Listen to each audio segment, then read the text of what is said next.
just really hand it over to Ron. So really quick, let me share my screen to show you guys some upcoming events. I'm going to show you the folder. Boogers. Hi, Christy. So if you would like to learn more about some events that we have coming up at the library, one of the best places I like to send people to do that is our online calendar of events. So if you just go to our website right at the top, and then if you select over here on the side that you want to look at this month, and maybe you only want to see events for adults, you can do just that. So obviously we've got Brew School. That's an event for adults we've got going on here at the library. We also have this class about doing alterations with the sewing machine, a few book clubs, and then another one that I really absolutely want to show people is the LDU foam rolling class.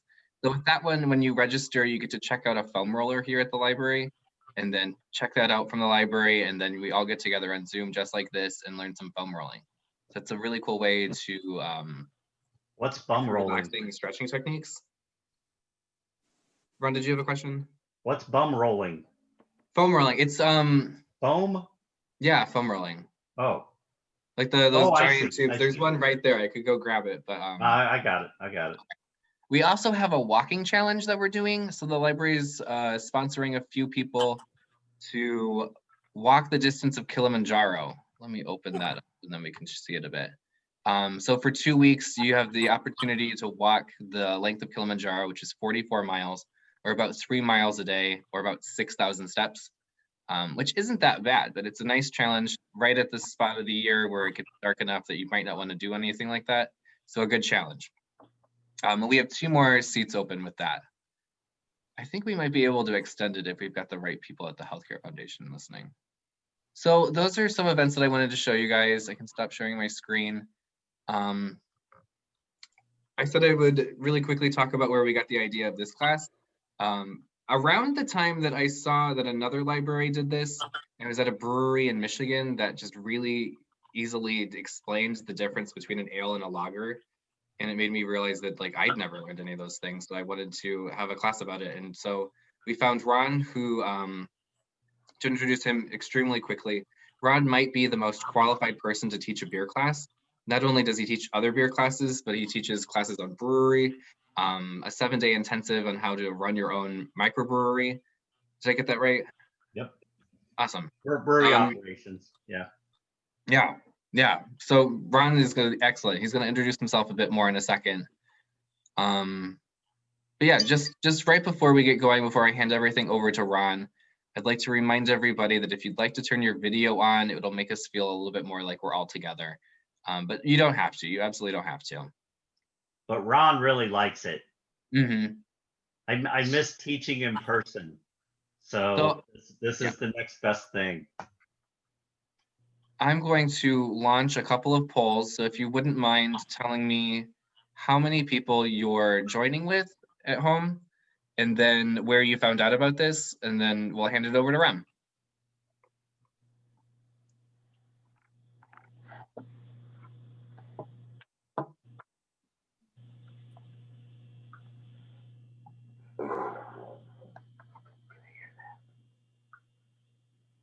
Oh my gosh, Ben. This is a fun group. We're gonna have some fun tonight, you guys. Hi, Ben and Bailey. Hi, Julie Wadley. Cool. We've got a lot of couples, a couple triads, some lone wolves. Has everybody voted? One more. We've got one more person. Ben, I'm gonna throw you under the bus. I think you're. What? I voted. You have an echo. I did the poll thing. But when I talked to you, is there an echo still again? I was hearing one. We're good. It fixed itself. We still have one. Maybe I'm the one that hasn't voted. Okay. Okay, cool. So those are the results of the poll. Oh, so, I didn't vote. Oh my gosh, Ron. Well, I know where you heard about it from. Yeah, you know. So. Awesome. Okay, so everybody now knows more about the calendar of events and word of mouth from friends. That seems to be a big one today. So without further ado, we can crack open our Kolsch, and Ron's yet. going to guide us through the beer. Not yet. Don't crack open your Don't open Kolsch. it yet. Okay. Let's all do a round of applause for Ron.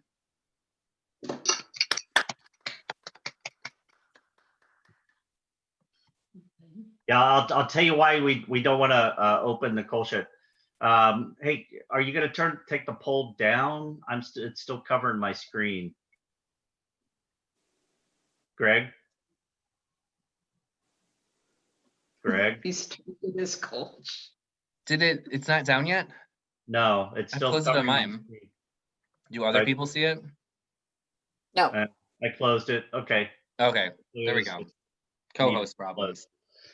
Okay, so thanks everyone for joining. Nice group, good looking group. Thanks everyone for turning your videos on and making me feel like I'm in the classroom a little bit. I've been teaching mostly online. I did have one face-to-face distance weird class recently, 3-part class, but other than that, I've been teaching online beer since March using beer kits similar to this. I've got a former student in here, Caitlin. Hey, Caitlin. And your dad that I heard so much about during that class. Good to see you. And anyway, we've got kits of beers that people buy, and then I go through my lecture, and then we drink the beer together. So sort of like this, except this is going to be more fun and not quite as intense on the education side, but at the same time, I am a total beer nerd, and it's hard for me to not educate. So the hardest thing for me to do is to talk about 6 beers, different types of beers, different styles, and do it fairly quickly. But I'm going to do my best. So here's how it's going to work. I've got a PowerPoint type presentation, and I'm going to introduce you to some tasting concepts, and then I'll talk about this first style of beer, which is a Kolsch. And then if you want to drink that one tonight, then you would pour it at the same time I'm pouring it, because the fresh aroma is very important. If you poured yours now and then I pour mine in 10 minutes and I'm smelling it and telling you what's in there and all that, you're not going to smell the same thing. So it's better to do that part at the same time. Also, we've got 6 beers. I don't know how many of you are going to drink 6 beers tonight. Some of you are in groups, which is great, so you're probably going to share. But for those of you that are not sharing and you've got 6 beers in front of you, what you may want to do is choose a couple of them that you want to sample tonight. And then this presentation is being recorded, so it will be on my YouTube channel probably by tomorrow. So you can go back to the video and listen to those parts again and sample those beers that you maybe didn't sample tonight. So I don't want to encourage anyone to drink 6 beers over the next hour and a half or whatever. So feel free to don't feel obligated to do that. You can drink these beers anytime you want. If you want to just listen tonight, drink the beers this weekend, whatever you want to do. But I'm going to go through a presentation. I'm going to talk about some tasting things. We're going to talk about the style of each beer a little bit, and then I'll come out of the presentation, and then I'll do a pouring and talk about that, and then we'll dive into that first beer. Okay. So with no further ado, and everyone stay muted probably unless you got something super important to say, but feel free to ask questions and things. Let's make sure this works. Okay. Can everyone see my presentation? Just a head nod. Good deal. Okay, so just a little bit about me. Master BJCP judge. I'm one of the top 100 ranked BJCP judges in the world. There's about 9,000 in the program. Only about 100 are at my level or above. So I judge at professional beer competitions all around the world. I judge in Mexico and in Brussels. Actually, I would be in Brussels right now judging a competition if it wasn't for the pandemic and the virus and all that. Certified Cicerone. A Cicerone is like a sommelier, except for beer. And these are both intensive programs. One's more technical, one is more on the service side, but both very technical programs, 4-hour proctored, administered exams, very, very intensive. I've been doing this for 30 plus years, been home brewing. I've won lots of awards. I teach at Indiana University at IUPUI. I teach a world beer styles class and sensory analysis. Also teach a similar course at Ivy Tech. I teach a public version, my beer MBA classes. And I teach, it's not on here, but I do teach a 7-day intensive course for people who want to work in the industries. It's essentials of brewery operations. Also, I take people on epic beer journeys to Germany and Belgium and the Czech Republic. If you're interested in such things, check out my website, beermba.com, and learn about my 10-day trips to those incredible beer places. I've got awesome connections, and they're just epic journeys. And then also I judge whiskey. So I'm also a whiskey expert, and I'm international whiskey judge on the International Whiskey Competition. Tonight, this is our beers. This is the order we're going to have them. You always want to start from light, kind of light to dark, mild to strong, sweet to hoppy. These are very different beers, but I think this is kind of our best layout, because we've got a very mild, should be a very mild Kolsch. Then we've got a sweet, chocolatey stout. Then we've got a little more roasty porter. Then we've got a more bitter, hoppy wheat beer. Then we moved up to a even more bitter hazy IPA, and then an even more bitter American IPA. Okay, and I'll talk more about each of those as we go, but that's going to be our order. I'm going to blow through these slides really, really quick, but you can always watch the video later and slow it down and pause it if you want to read some more of this stuff. But one of the first things we always want to do when we evaluate beer is we want to smell it. It's not going to smell the same in 30 seconds. There's going to be aromatics and ketones and esters and various things that are very fleeting, meaning they're there at first, but then they go away. And we kind of want to know what's in there while the beer still has some carbonation and some head on it, and while those bubbles are bursting and releasing that aroma. So always first thing we want to do is get our nose into it. We want to really, really smell it, right? Our olfactory area, this is a big difference. If I've got a beer glass here and I just kind of wave it under my nose and do a faint little sniff like that, I'm not going to get that much out of it. But if I make noise and I really dive into it and I go, right, hear that noise I'm making? It's a huge, huge difference, because our olfactory bulb is way up here. If you don't do an intense sniff to get that aroma and those tiny little parts per million up into that olfactory bulb, you're not really smelling it. You're only smelling a fraction of what you think you should.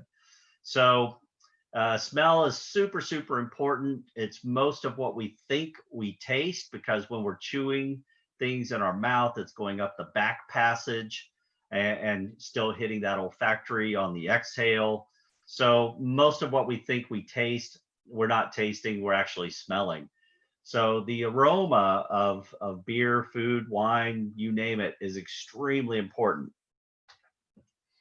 The appearance of the beer, we're not going to get too geeky about that, but if we were evaluating beer, the appearance is very, very important. Its color, the head color, the clarity or not, the texture of the head, the carbonation level, the head retention, how long the head lasts on the beer. All these things are nice to know. We're gonna look at that briefly, of course, when we check out any beer, but we're not gonna get too geeky on that tonight. 4 major taste areas or 5 major taste areas on our tongue. Understand that this tongue map is not perfect. Each little taste bud actually has the capability of sensing all of these things. So some people would love to throw the tongue map out the window, but it still actually works. We still perceive sweetness more on the tip of our tongue. So when we taste beer, the malty sweet components roll across the tip of our tongue. We taste that first. As we swallow and get back into our throat, the very back part of our tongue, that's when we get into the bitterness, more so in our throat than on our tongue. Kind of in our throat, straight through there on the back side is where we experience that tingling sensation of bitterness. Sourness, we've got one beer that might have a slight bit of tartness to it. We would pick that up along the jaw line. So understand the tongue map and kind of where these sensations are and where we experience certain mouth feels. IBUs, International Bitterness Units. This is a scale for how bitter a beer is. This is something when you go to a brewery, you often see this written on the chalkboard or something, and it tells you the IBUs of a beer. And basically 10 or 15 is like where American light lagers are, which is barely perceptible. You get up to 20 and 25, and that's a nice balancing area for a malty beer. You get up to about 40, and that's when you're starting to get into American pale ales and European pilsners, starting to get a nice level of tingling, lingering bitterness, but not too bad, still pretty good. But then you get up into 50, 60 English IPA, 70, 80 American IPA, 90 or 100 Imperial IPA, and those are the palate wreckers. Those are the ones that are just wiping out your palate, ruining your taste buds for the next hour or so. So bitterness is an important component to understand anytime you're looking at beer. Tasting process, always want to take a small sip in, and we want to give it a nice swirl all around the palate, right? So this is after we've smelled it, take in a sip, gently swirl it all around the palate. We've got taste buds in the roof of our mouth, on the sides of our tongue and our cheeks. We've actually got taste buds all over the place. So we want the beer to warm up a little bit, because when the beer warms up a little bit, we can taste it better. And we want it to make sure it hits all of those taste receptors, right? So we swirl it around in there for a good 5 to 10 seconds, let it warm up, let it hit all those areas, and then slowly swallow it. And then here comes the tricky part. Leave your mouth closed. We always exhale after we swallow. So you want to leave your mouth closed in this case. Normally we swallow and we exhale out our mouth, but this time, if you do this, you will experience it in a completely different way. Leave your mouth closed after you swallow and exhale slowly through your nose. That slow exhale through your nose, that's going to get you that retronasal thing that I mentioned in my other slide. And you are going to taste the beer more on that exhale through your nose, probably more than when it was in your mouth. It's a crazy, weird sensation. Trust me on it, it works. Beer, malt character, hop character, yeast. Won't go into that tonight. Mouthfeel, that's important. I already talked about bitterness. Carbonation level is an important mouthfeel. The body of the beer, whether it's thin or medium full or full. Is it creamy? Is it watery? Alcohol content and the warming sensation. All of these are very important mouthfeel considerations of a beer that we kind of get on the exhale after we've swallowed, after we've exhaled through our nose. This is what's remaining, that feel, that sensation in our mouth that kind of determines whether we want to drink some more. So mouthfeel is very, very important. And if we want to get technical about it, sometimes then you want to also think about whether the beer meets those style guidelines. Obviously, we're not going to do that here, but the one thing I do want to say about this is your personal preference and your personal opinion is certainly very important to what you want to drink and what you enjoy drinking, but it doesn't mean the beer is bad if you don't like it. Okay, and that's really important because a lot of people make that mistake and they're like, oh, I don't like that. That's horrible. That sucks. This brewer sucks. And that's just not right. You have to understand the brewer's intent, and they may have been making a style that you personally don't care for. So don't slam a beer just because you personally don't like it, right? BJCP and Cicerone, I mentioned those different certifications. That's a summary. Aroma, check out the appearance, small sip, big swirl, swallow slowly, exhale through your nose with your mouth closed. Think about the mouthfeel. Okay. All right. That's the fastest I think I've ever blown through about what should have been 3 hours of information, perhaps. I'm kidding. Ales and lagers. We have to talk about this ever so briefly, just so that I can explain to you. I think all the beers we have tonight are technically ales, but lagers, a lot of people get confused and they think lagers are just like Budweiser beers, pale, fizzy, American lagers. But that's not true. A lager it just means it's fermented at a colder temperature. Any type of beer can be a lager. You can have dark lagers. There are dark lagers. There's some really great ones. You can have hoppy, very intensely hoppy lagers. You can have high alcohol lagers. Lagers can be anything, and there's a style for every type of lager that I just described that exists out there. So they really run the entire gamut, just like ales do. So the only difference is one ferments at a warmer temperature, it ferments much quicker, and that process throws off a little bit of fruitiness, what we call fruity esters. And lagers ferment at a colder temperature, and they ferment more cleanly, which just means they don't have those fruity esters. And they tend to dry out a little bit more, but not always. The fruity esters, the cleanliness or fruity esters is the main thing. And that gets me to Kolsch, because Kolsch, our first beer style, is an old beer style. So the older styles would have been ales because we didn't always have the colder temperatures in order to do the lagers. So Kolsch is actually one of the beer styles that straddles the two. It's what we call a hybrid. So it's not a perfectly clean lager, nor is it a fully fruity estered ale. It is a beer that goes through an ale fermentation, picks up a slight subtle pear-like or red apple-like fruity ester. Then it goes through a long cold lagering time period. So it ends up tasting a bit more like a slightly fruity German Pilsner, which tend to be dry and crisp and delicious. Just an amazing beer style. This style is unique because it is an appellation to the city of Cologne, which is Indianapolis's sister city for trade and commerce. The beer style, you have to be one of the breweries in and around Cologne, Germany, in order to make a Kolsch. Otherwise, technically,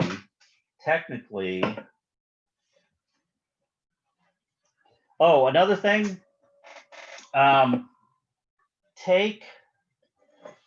if you've got your beers in a cooler, take the two dark beers, the Stout and the Porter, take those out right now. Let those start warming up just a little bit if you've got them in a cooler like I had. The darker beers, the maltier beers, you're going to get more flavor out of them if they're not quite as intensely cold. Okay. The others are fine. Keep them cold. That's good. So this beer, the first one that says Kolsch, while no one's going to really complain probably about this beer, technically this is an international trade violation because it should say Kolsch style beer. It has to be hyphenated and you have to call it a Kolsch style. It's something that the breweries of Cologne own. So only those breweries can make what we truly call a Kolsch beer. Super interesting part of the Kolsch style is the culture of how the beer is served. If you've ever been to Cologne, Germany, or ever heard about this, it's pretty amazing. This glass, it's hard to tell how big this is. Well, here, I'll put the can next to it so you can kind of see. It's a little taller than the can, but it's not very big around. It's only maybe 1.5 inches, 1.25 inches around. It's a 0.2 liter glass. It's a tiny little glass. It's like a test tube almost. And by the time you get a little bit ahead on there, you get like 1, 2.5 drinks out of it. And what they do is, as you can see in the picture there, if you're drinking beer in the old part of Cologne, you're drinking Kolsch because it's the only beer style that the breweries make. So they basically go to the cask. It's coming directly off the cask. They fill up these little glasses, which are called Stanges. They fill up these little glasses. They put them in their tray, and then they just run around the bar looking for people with an empty. And if you got an empty, they have this incredible technique where they can slam down a full glass, pick up your empty glass, throw a tick mark with a Sharpie on your coaster, and be gone in like seconds. So you always have a fresh beer, which is really fantastic. It's like you don't have to ask. It's just boom, hey, I got another fresh beer. Boom, hey, I got another fresh beer. And that is super, super cool until it's not cool. And you want it to stop. And then you forget. And the next thing you know, it's like, I want this to stop. This is my last beer. And then you hear boom, and you look over and you have another full one and the guy's gone. And you have to remember to put your coaster on your glass, which is the symbol that you're done and you would like your bill. Until you do that, though, these sneaky waiters are going to come up and keep slamming down new little beers for you. Luckily, they are just little bitty guys and they're easy to knock back. It's a fun culture. The culture is probably more interesting than the beer style, but it's super fun to drink just these tiny little glasses of beer. So there's a couple places around that do Kolsch service. There's one in Louisville. I think there's one here in Indianapolis that's trying to do it back before the pandemic, at least. So it's a really neat culture. Now I'm going to use a different glass than my tiny little Stange. I'm going to use a big version of it. When you get out of the touristy areas, the Stange, it's a straight-sided glass, but obviously it's bigger and it's a 0.4 liter, so it holds twice as much as my little test tube version. Okay, so and there's a sister beer up in Dusseldorf called Altbier. They hate each other and they hate each other's beers, but you can see the tick marks on the coaster here.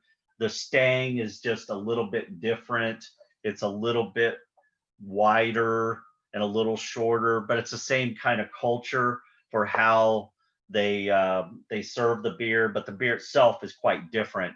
It's just really interesting, this part of Germany. You got Cologne, and then a short ride up the Rhine River, and you've got Dusseldorf, and they both have these unique styles of beer served in Stanges with the same tick mark, slam down coaster culture.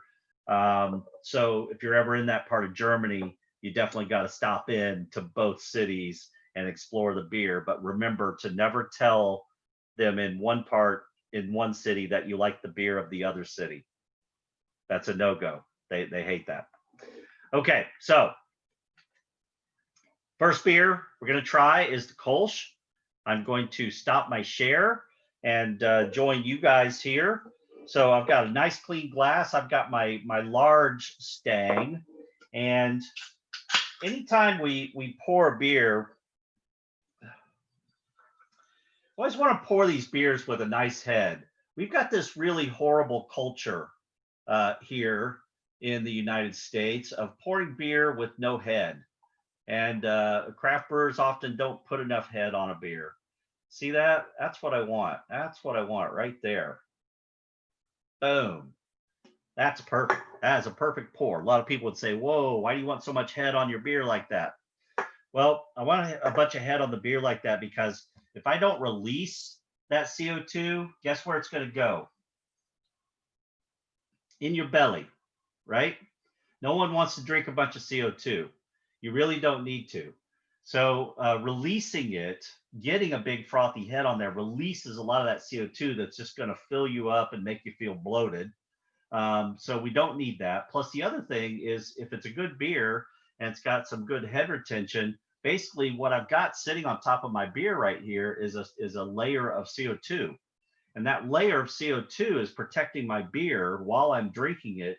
It's protecting my beer from getting oxidized. So it's keeping my beer fresh longer. So a good head is a good thing. We'll take a look at that one. It's got a nice golden color to it. Slight haze, a real Kolsch from Cologne. Of course, wouldn't they'd be crystal clear, but hey, that one looks pretty good. Give it a good smell. Remember, big, deep inhale. Make some noise while you're doing it. That smells good. You say you don't smell very much, and that's a good thing with a Kolsch. A Kolsch is a simple beer. A slight fruity ester.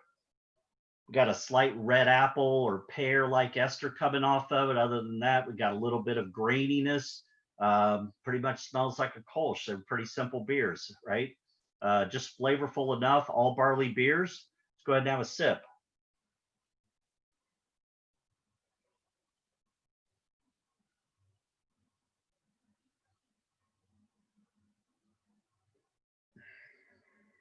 Exhale through the nose. That's nice. Have another little sip. It's got a little bit of fruitiness. It's got a nice grainy malt character, which is to be expected. It's nice and relatively clean. And then it's got that nice dry finish. Nice dry finish. Beers can be sweet or dry, just like wines. And the dry finish added by the hops and the bitterness, that's where you start getting that little bit of linger in the back of your throat. Starts to dry that throat and the back of your tongue and everything out just a little bit. Makes you thirsty, makes you want to go back in for another drink. Prost.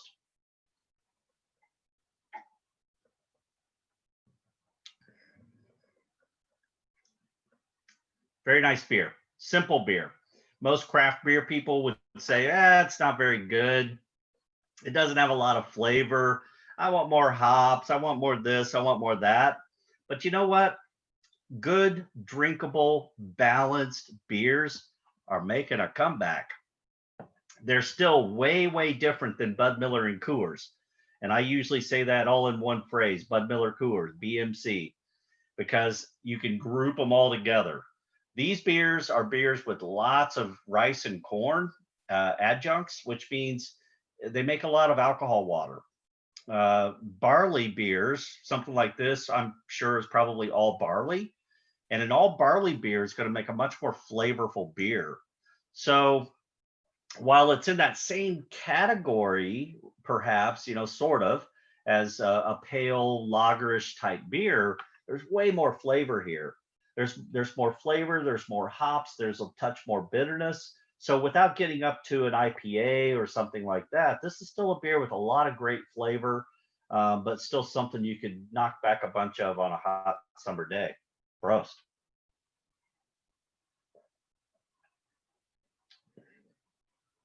What do you guys think of that beer? Yeah? Yeah, learn to appreciate good, well-made, balanced beers.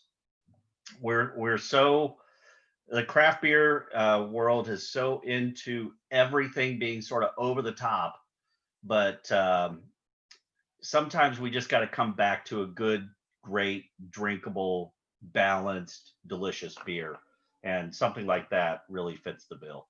Okay. I wanna interject. I want people to talk. So Christy, okay, what did you think about that beer? I really liked it. You were right, Ron. It's a nice beer. What Very was it nice. like smelling you and liked it. exhaling through your nose and all? Well, I leaned over and I told Kevin, "Hey, it worked just like you said it would." It's amazing, right? It Don't you taste? You almost taste it more on the exhale through the nose than you do yes, in your yes. mouth. I'd Yeah. never done that, and I was like, "Oh my God, it worked." It also works with food, with wine. It works with everything, because again, we can smell millions of things, literally millions of things, and in tiny, tiny parts per million, we can smell those things.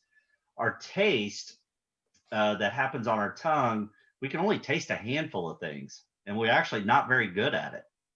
So what we call flavor is a combination of what we smell, most of what we consider taste, that little bit of taste, the actual taste, the tactile thing that happens on our tongue. Flavor is the combination of both of those things combined with sight, memory, mouthfeel, and a whole bunch of other things. So flavor happens in our brain, taste happens on our tongue, aroma happens in our nose. And it's so important. Told you I'm a geek. Told you I could geek out on this stuff. I'm trying not to. I'm trying to keep it flowing, but You're passionate. I am.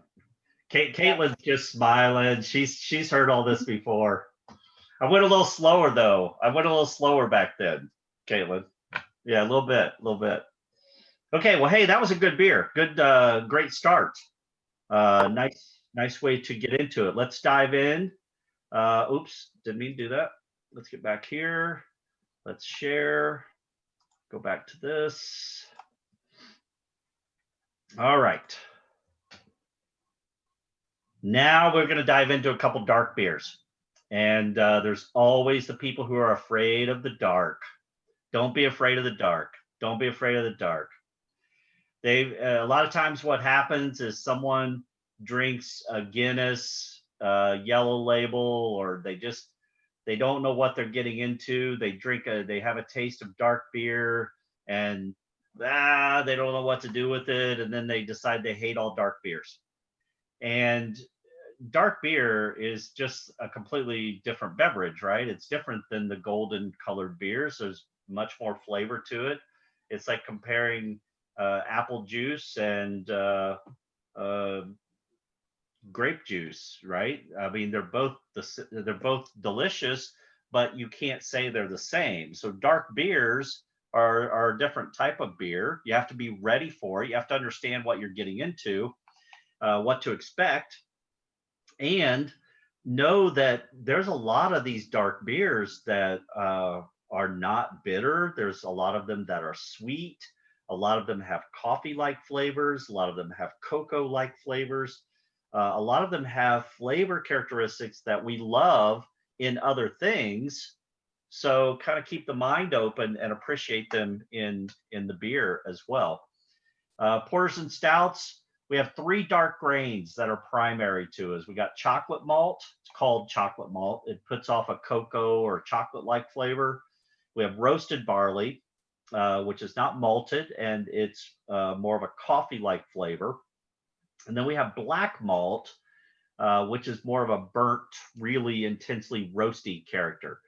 All of these you use in very small quantities for dark beers, because a little bit of these grains go a long way.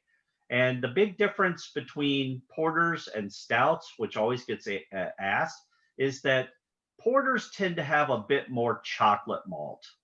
So they've got more cocoa and chocolate flavors with a little coffee and a little burnt mixed in, whereas stouts tend to have more of the roasted barley coffee-like flavors with a little bit of the cocoa and burnt character mixed in. So it's really sort of just the percentage of the chocolate malt and the cocoa-like flavors that sort of makes the difference between most stouts and porters. Other than that, they can often be very similar.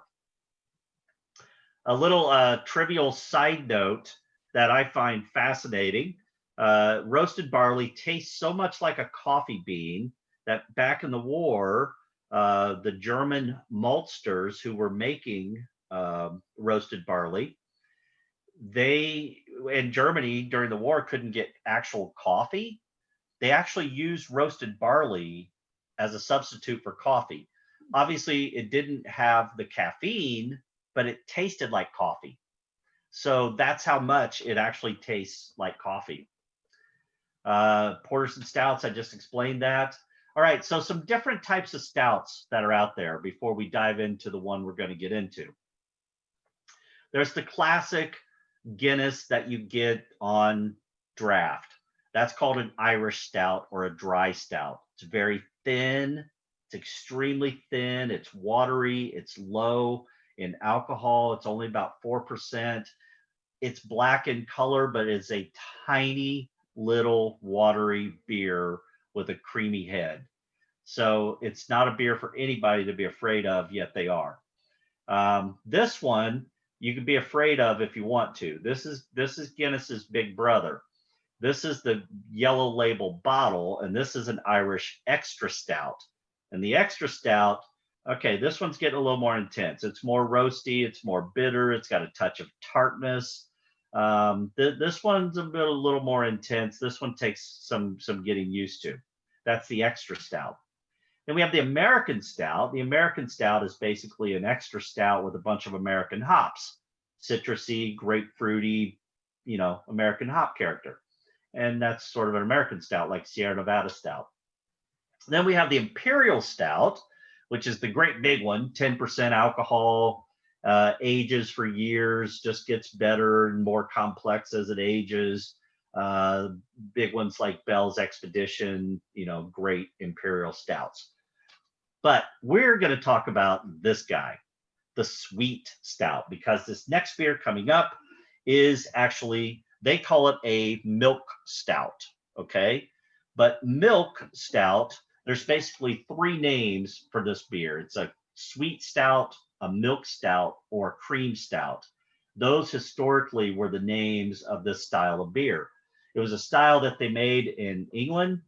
It was very popular. The milk and cream name comes from the use of lactose sugar.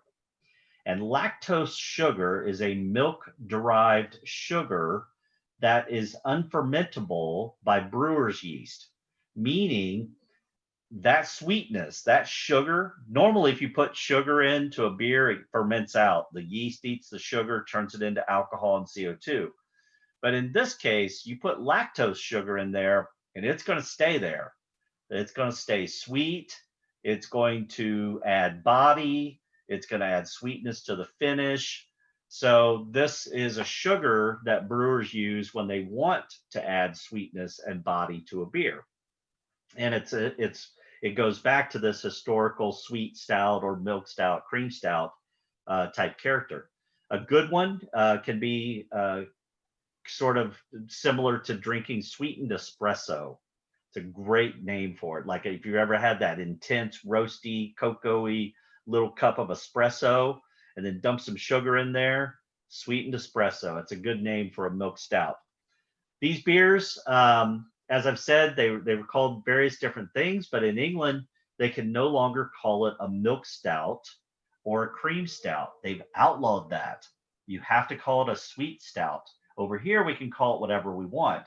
Over there, they're trying to end this very old myth that these beers, these milk stouts, cream stouts, were healthy beverages for pregnant and lactating women. Here we have a public service announcement from French government way back in the day, and it shows the healthy woman drinking beer. And this, of course, would have been a cream stout ultimately. And look at how healthy she is and how healthy the baby is. And this poor woman over here with the sickly child and the pale skin drinking water. Sad, sad, sad. So everyone for a long time thought beer was healthy for you. It's actually not. But anyway, I'm not going to get into the whole issue there. But in England, they stopped the name milk stout and cream stout because they're trying to end this centuries-old myth that this style of beer is good for pregnant and lactating women. Here was another one from Blatz. Again, talking about beer being good and healthy for you. And there's a lot of old wives' tales out there about this. Again, I'm not going to go into it. It's kind of a controversial topic, but I have looked into it. So let's go ahead and dive into our first milk stout. And I'll stop my share, join all of you. I'm going to have fun. You're going to see that I'm kind of a glassware geek. If you haven't figured that out yet, that's all part of that Cicerone thing. So I'm going to have fun. And instead of a normal beer glass, I'm going to put it in a big old malt glass. I think that's only appropriate since it is a Neapolitan milk stout. This one has lactose sugar. That's what makes it a milk stout. It's got vanilla added to it, and it's got strawberry added to it. So it gives you that Neapolitan ice cream character of chocolate, vanilla, and strawberries.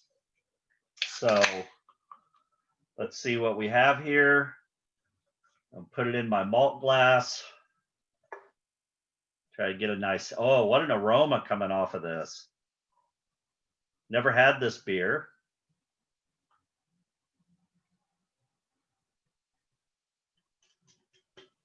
Ron, you need to make a trip to Southwest Michigan then. Oh yeah, if I love this beer, I would definitely have to do that.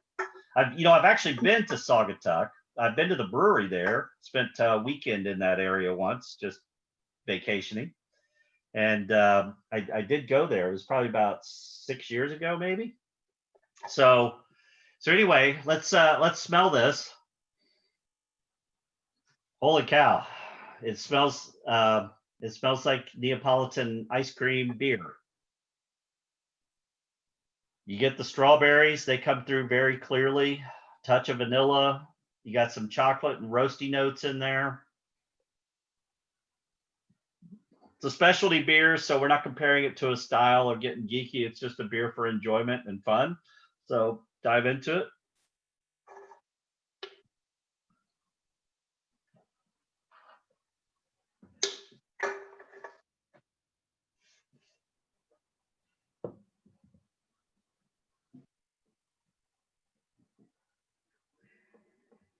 Oh, wow. What an exhale through the nose.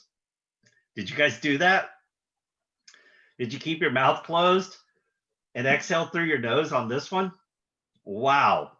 Yeah, that's a lot going on.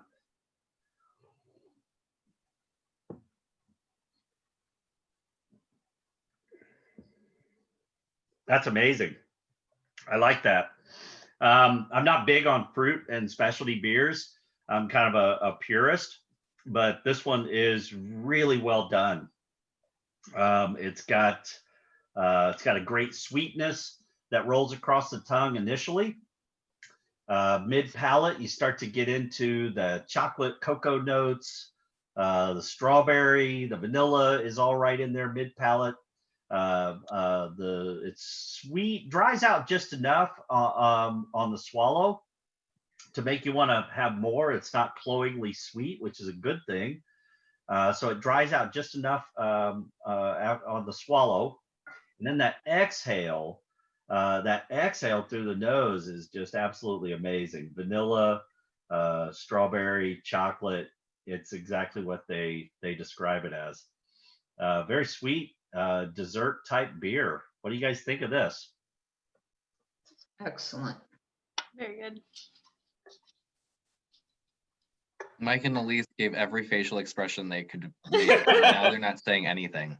Okay, well, the reason why I think I was doing that was because I've never actually been told to keep your mouth closed after you swallow and then do the exhale where you are getting, essentially what is like taste and, and that smell. I'm not used to breathing out after swallowing. So it's like, I'm just getting used to that. And Ron, like you said, it's so much.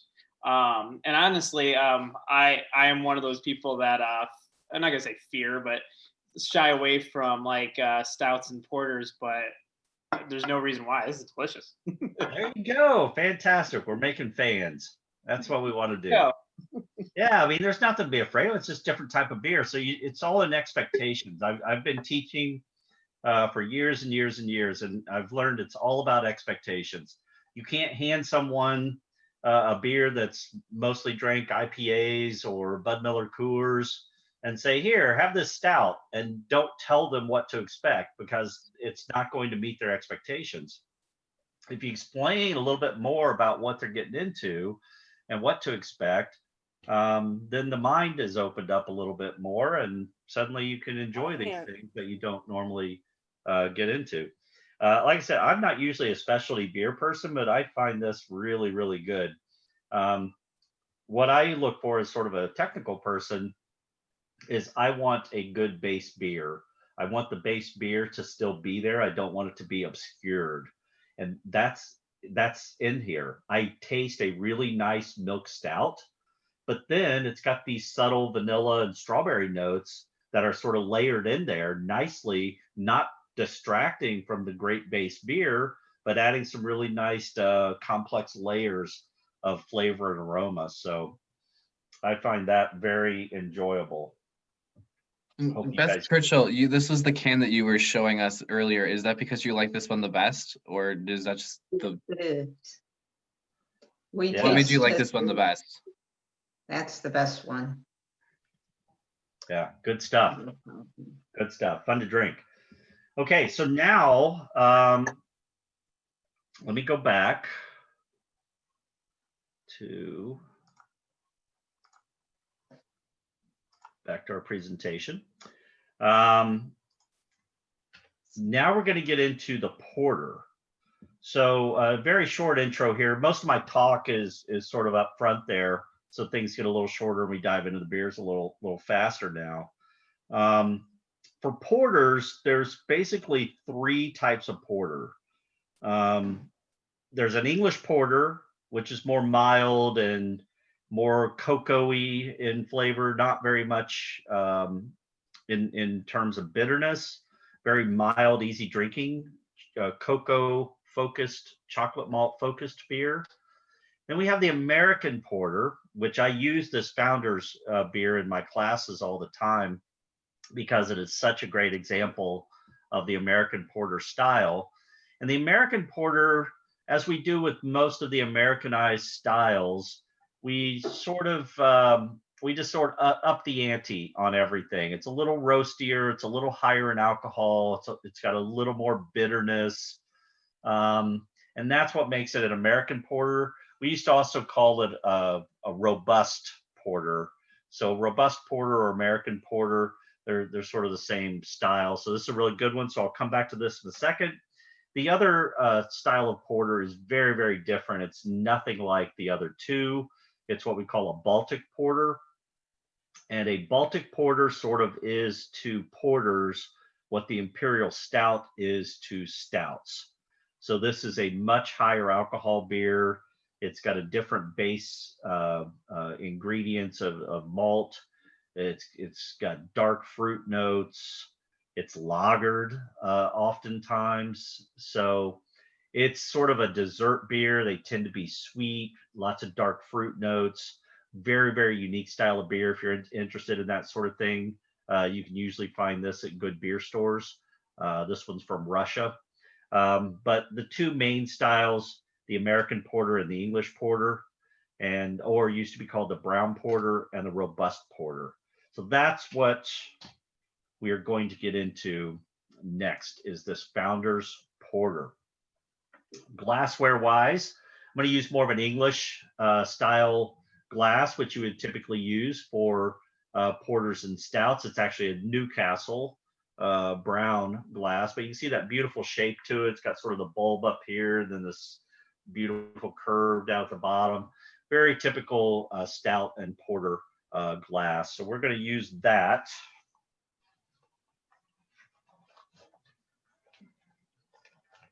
Hopefully I have an opener. Should always have an opener.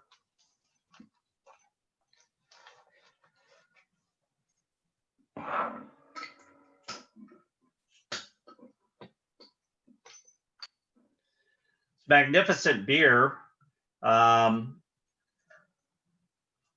This beer is an award winner at some of the big competitions on a very regular basis. It just won gold or silver at Great American Beer Festival a couple of weeks ago, which it tends to do all the time, about every year. So it is a really excellent example of the style. There is a beautiful pour of that beer. Again, don't be afraid of some head. Get some foam on there. Let that CO2 get released. Let it put that blanket of CO2 on top of my beer to protect it while I'm drinking it, and enjoy the way a beer was meant to be done. Okay, nose. Oh, cocoa, coffee. That sounds good. Taste that like Hershey's Baker's chocolate. That's what that chocolate malt character is. There's a big Baker's chocolate or Hershey's cocoa type nose to it. A little bit of coffee note underneath it. Nice and roasty and clean. Go ahead and take a sip.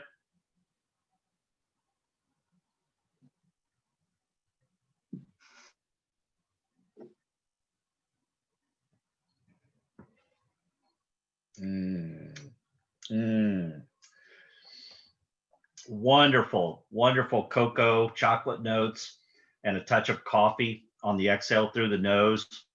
This is such a wonderful beer. The exhale, depending on whether you guys like bitter beers or not, the exhale, or not the exhale, but the aftertaste and the finish might get a touch bitter.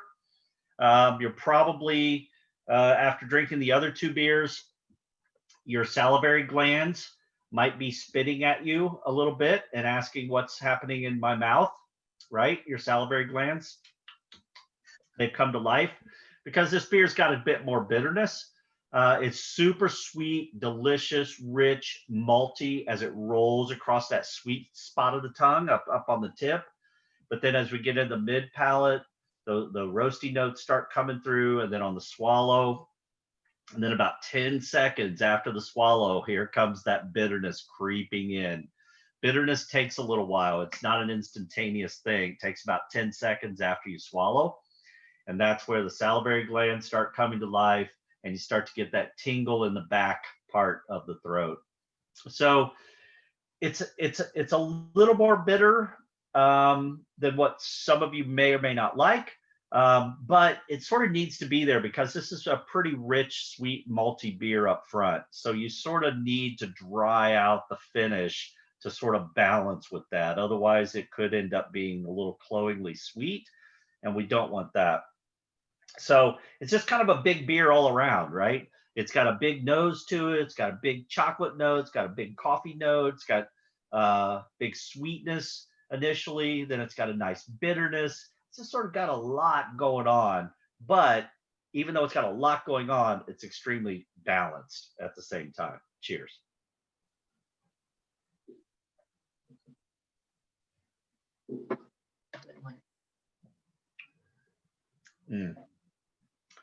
What do you guys think?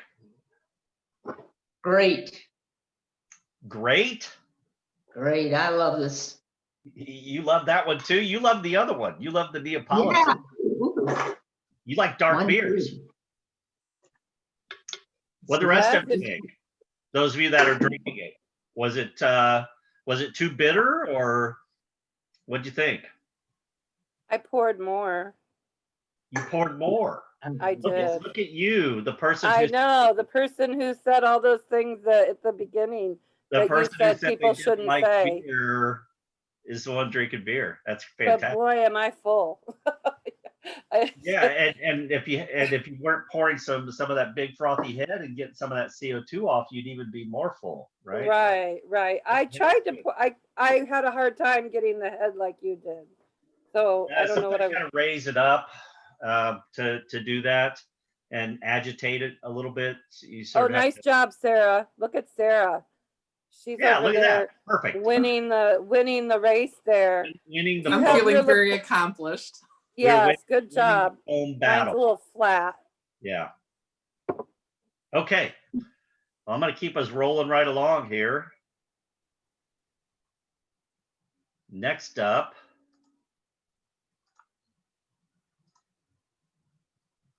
I did ask, you guys can see my screen and everything okay, right? Yeah. Good.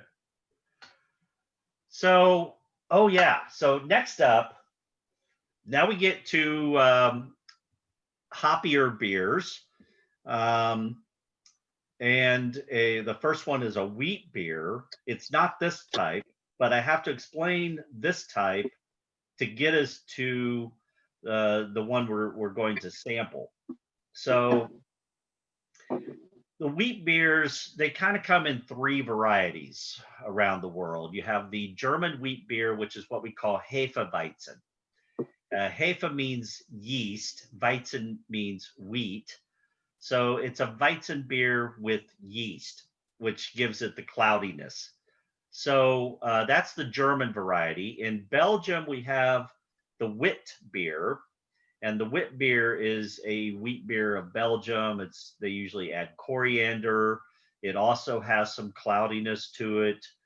Wheat tends to have a lot of protein and create some natural cloudiness. But then in these beers, we sort of accentuate that through some what we call low flocculating yeast.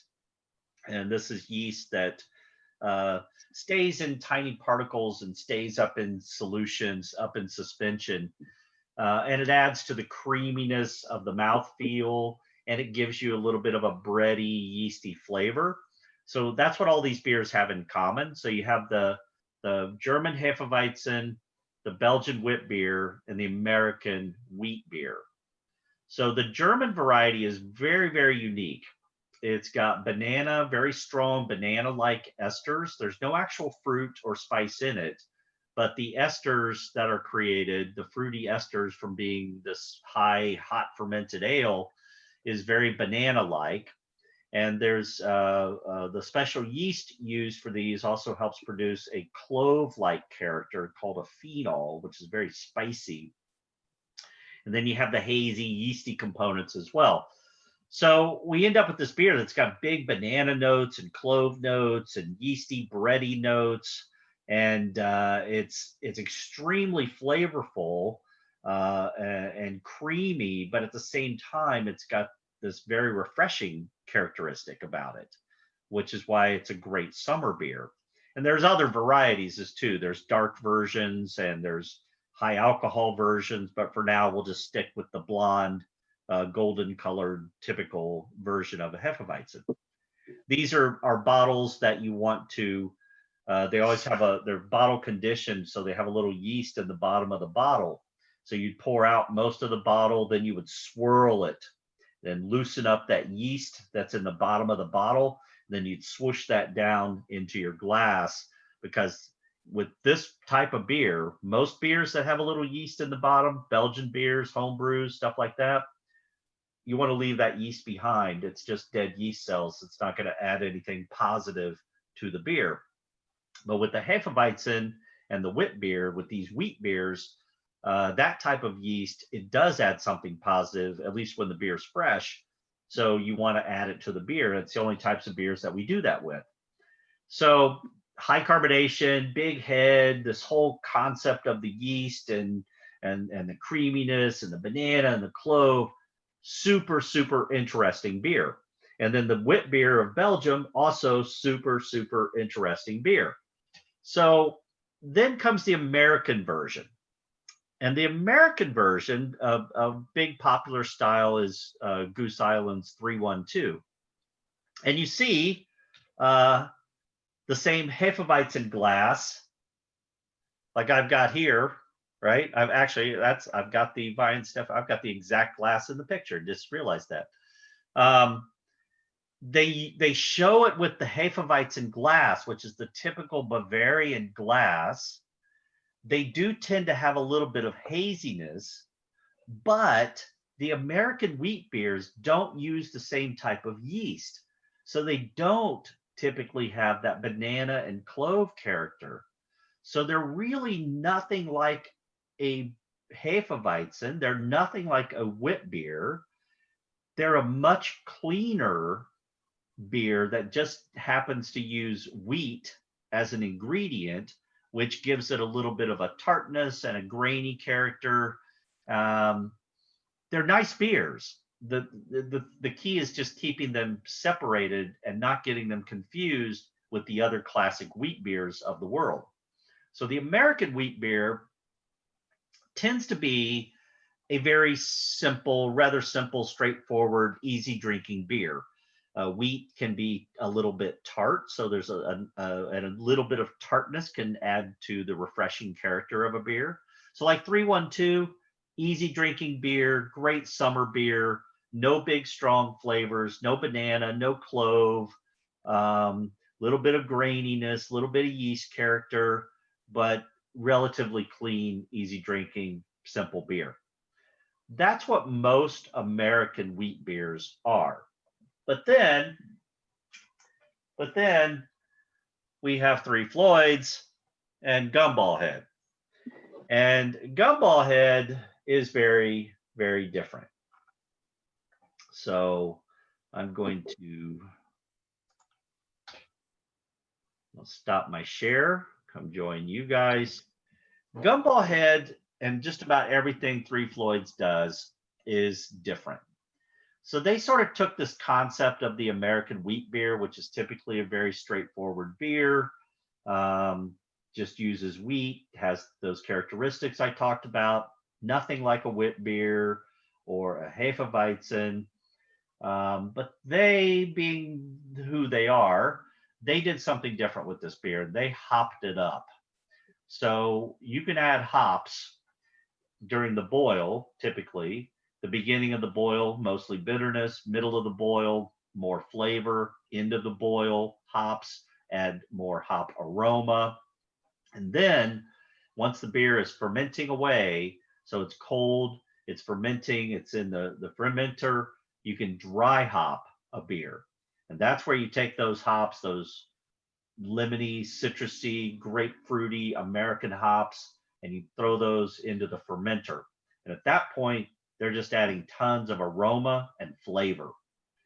So they took that basic concept of the Bavarian Hefeweizen, turned it into an American wheat beer, but then did a very unique thing with it, which was adding all these late addition and dry hopped hops, giving it a big citrusy, grapefruity, lemony, lemongrass, interesting fruity and herbal character. Okay, so a little blasphemy here because I'm going to use a classic Hefeweizen glass, but that's to make the point that this is this is the ancestor to this modern hopped up rendition of a wheat beer.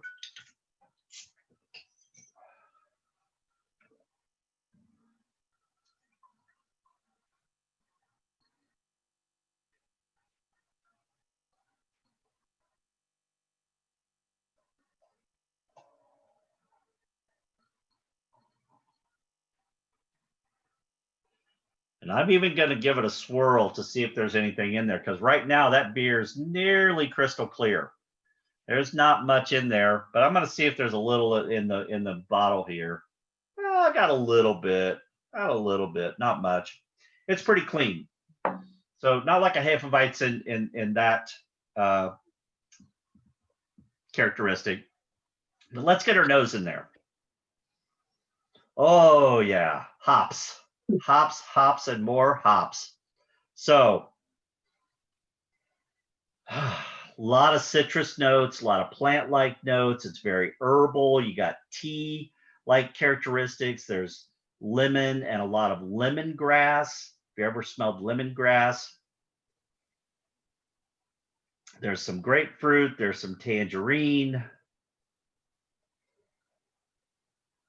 Remember to really smell it. This is a great example where you don't just want to wave it under your nose. Really smell it. Make some noise, right? Get in there. It's going to make a difference. Get it way up in there, and you're going to smell some really interesting things going on in this beer. So that's mostly hops. Like I said, very citrusy, grapefruity, and a lot of lemongrass character coming off of this beer. Go ahead and take a sip. Cheers.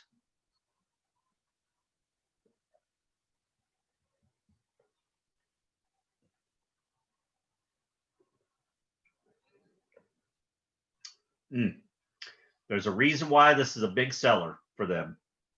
That's a freaking delicious beer. 10 seconds, wait for the bitterness to come creeping in. There it is. There it is. Feel that? It's not there at first. You got to wait for it. About 10 seconds, salivary glands start to spit at you. Start to get that big linger in the back of your throat. Everyone feel that? Okay, so that's bitterness. This one I can't recall. I'm thinking it's up around 50-ish IBUs. It's what it feels like. So that's getting up there. That's on the bitter side of the scale. But this beer's got so much more going on than just the bitterness. It's just there's every time you bring it to your nose, there's so much aroma. There's so much hop character coming off of this beer. And it's a really fresh, herbal, plant-like lemongrass note that just explodes out of the glass. That it's part of what's made this beer pretty legendary. And then you get into the taste, and the malt itself is pretty clean. Not a lot going on there. A little bit of a grainy flavor, a little bit of a slight bready, yeasty note, but not very much in the malt. And then mid-palate, you get that same flavor that you got in the aroma. The lemongrass, the citrus, the grapefruit, all that stuff comes through. And the flavor now, mid-palate, then you swallow, and then about 10 seconds later, here comes that dryness and the bitterness and that exhale through the nose, big hop characteristics. What do you guys think of this one? This one was our number 3 favorite. Believe it or not, number 3 favorite. Yeah, that's a really good beer. They have all been really good beers, but there definitely is something about Gumball Head. There's a reason why it's a pretty legendary beer, and it's one of their early beers. I mean, they've been making Three Floyds have been making Gumball Head for a long time now, and it's a beer kind of known around the world. So, what everybody else think? Rachel, how's this one compared to Shoreline Seshweet? I'm shouting like you can hear me, but. So I'm guessing you're probably talking to me. Oh, yeah. Yeah. Caitlin. Caitlin. Yeah. So wheat beers are not one of my favorite styles by far, but I mean, this is a great style representation, just as like the sesh wheat from Shoreline. I mean, it's definitely style appropriate, but it's just hard for me. Like, I'm not a wheat beer person. It's not one of my favorites. But I think that for the style, both Shorelines and Three Floyds. Three Floyds, I mean, they're both great. So yeah, I don't know. But that's one thing, like we do have like a lot of these different styles that we're talking about. We have great beers that are stouts and porters and things like that. So if you're looking for something close, yeah. Do you work at Shoreline now? Yeah, I'm actually managing there.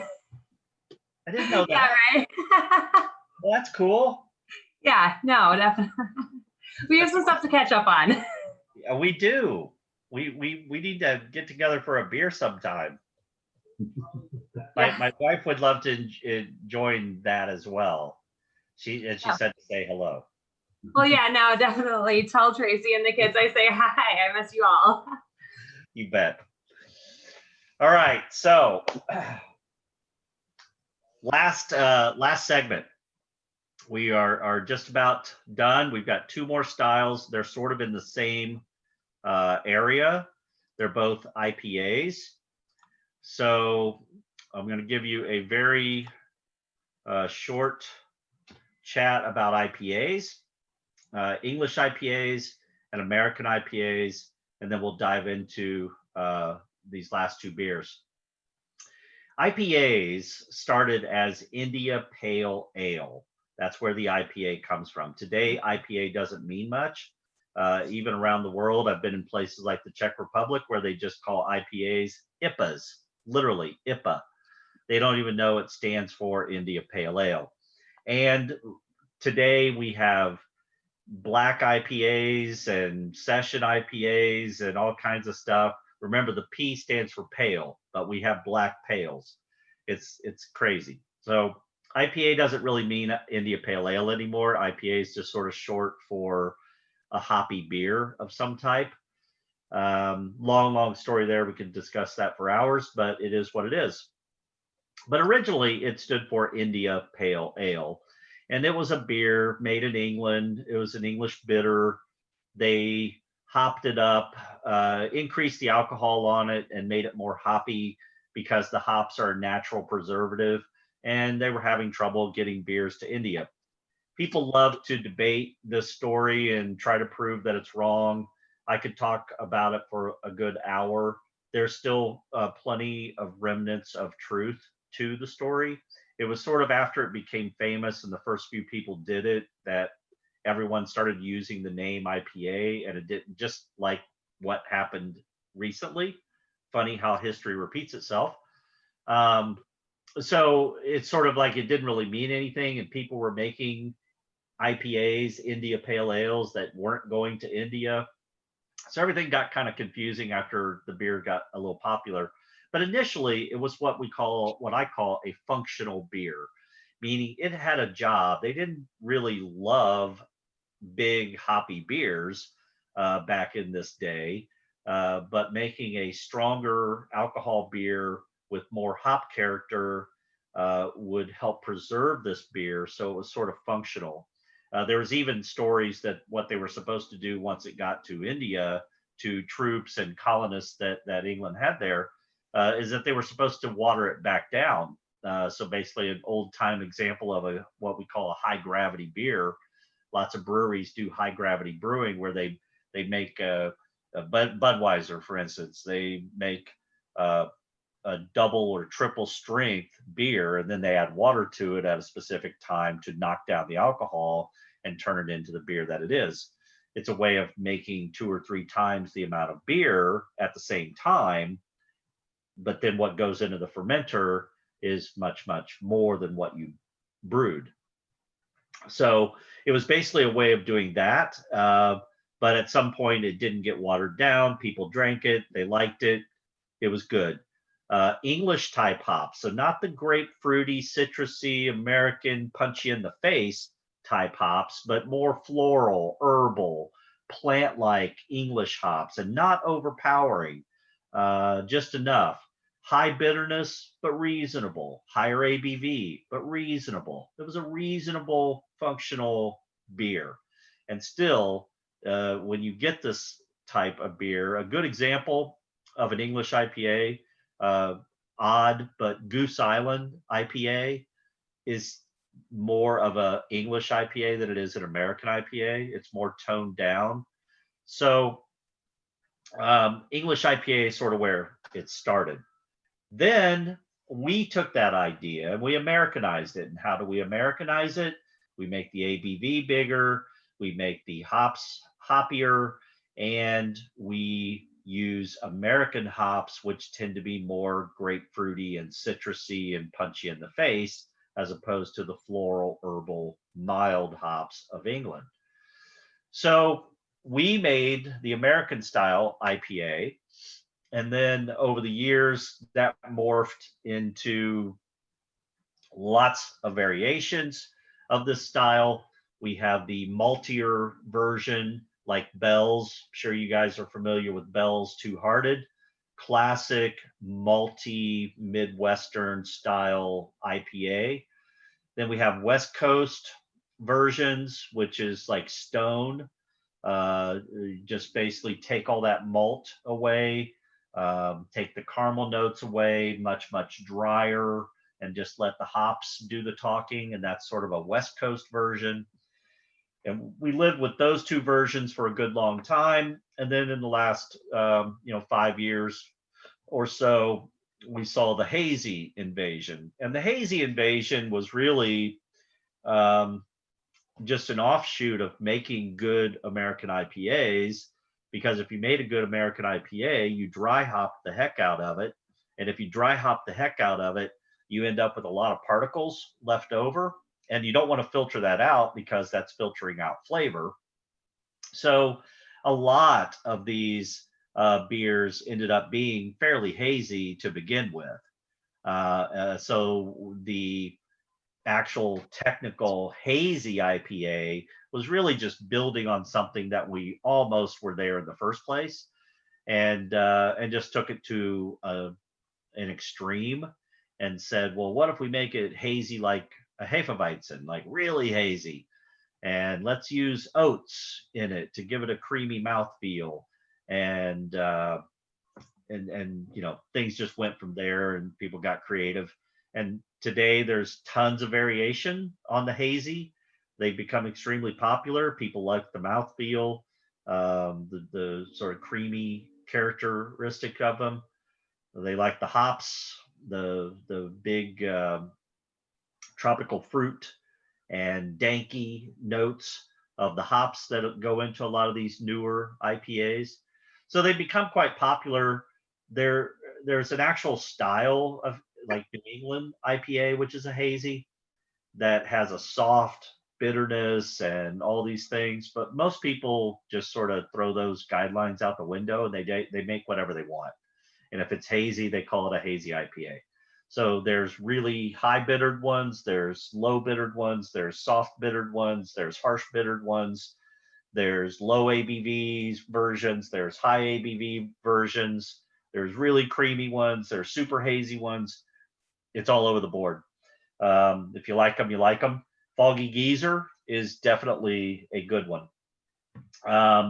So we're going to dive into these last two beers. The last one is the higher IBU, and it's a straight American IPA.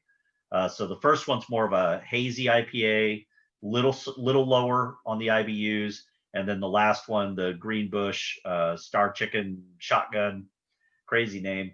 That one's more of a typical American IPA, like Two Hearted type beer. And then if we have time, I'll come back to this, but I'll hit it briefly while we're here. If you want to follow me, Beer MBA, that's where beermba.com is where you can learn about my trips and me and my beer classes and those types of things. On Facebook, you can search for my page, which is at Beer MBA Classes and Beer Trips. On Twitter, I'm Beer MBA. On Instagram, I'm Ron Smith _Beer MBA. The video will be on my YouTube channel, which look for the logo and look for Beer MBA Classes and Beer Trips. I just added a bunch of videos, technical videos from Sun King. I had to finish up my course online. So you can look for that. And before I forget to say it, thanks so much for all of this. Thanks, Greg. Thanks to Porte County Public Library for doing this. It was a lot of fun. We're not done yet. But just getting some thank yous out of the way in case I get too drunk to do it later. Kidding. Okay, so let's stop this. Stop the share. I'm going to rejoin you guys. Glassware. Normally for American IPAs, we would use this, the American shaker glass, right? Here's a Sun King version. It's just the side walls. And if I was outside right now, you know what I would do with this American shaker glass? I would throw it over my shoulder and shatter it to bits. It's the most boring, lifeless, uninspired beer glass in the history of the world. Horrible. Tell us how you really feel, horrible Ron. beer glass. And here's the other thing. Here's the other problem. Instead of just being boring and basic as can be, these beer glasses don't allow room for a proper head. This is a carryover from the Bud Miller Coors days of decades ago. We are in the craft beer phase of the world. We're drinking good beer. We deserve a better glass. And we deserve a glass where we can pour a proper volume and still put a proper head on it. You can't do that with this glass. So pretend I threw that over my shoulder and it shattered into a million pieces. Just for fun, I'm going to go crazy on you. I'm going to use one of my Duvel glasses tonight for this hazy IPA, just because it's a beautiful, beautiful glass and allows you to really get in. Anytime you've got a bowl like this that then comes up with a flute, that's going to channel, it's going to bowl those aromas, and then it's going to channel it up to your nose, and you're really going to get a ton of aroma off of a glass with this kind of shape to it. Okay, so I'm going to pour my Foggy Geezer into my big, beautiful Belgian glass.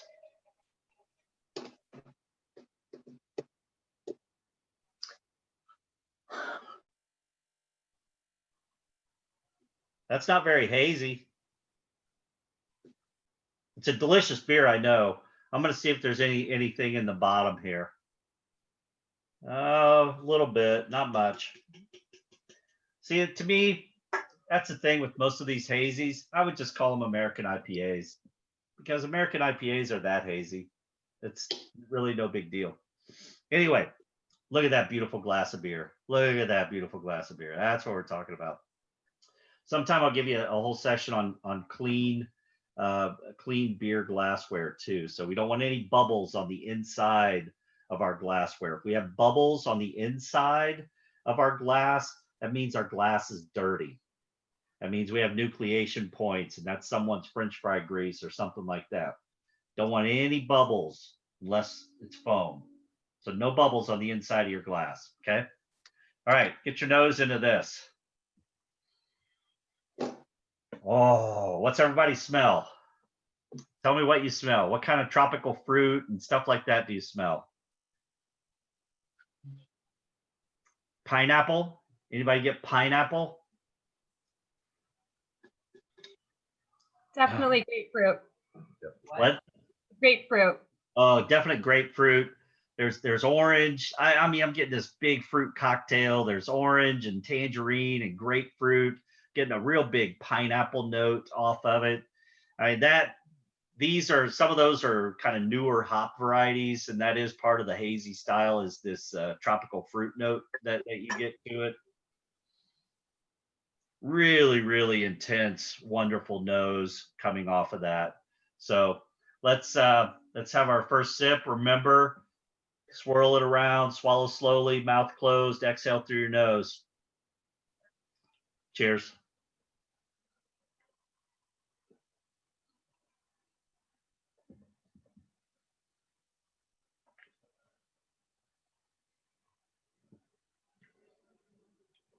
Oh, what a beautiful beer. You got to like hops to like this beer. But if you do like hops, in 10 seconds, here comes that bitterness. Here it comes. Boom. Oh, salivary glands saying, what are you doing to me? Right? Nice long linger in the back of the throat. Beautiful. Making you thirsty. Makes you want to dive back in for another drink. What do you guys think of the aroma and those hop characteristics off of this beer? Man, that's good. So much pineapple. I'm getting a lot of pineapple tonight.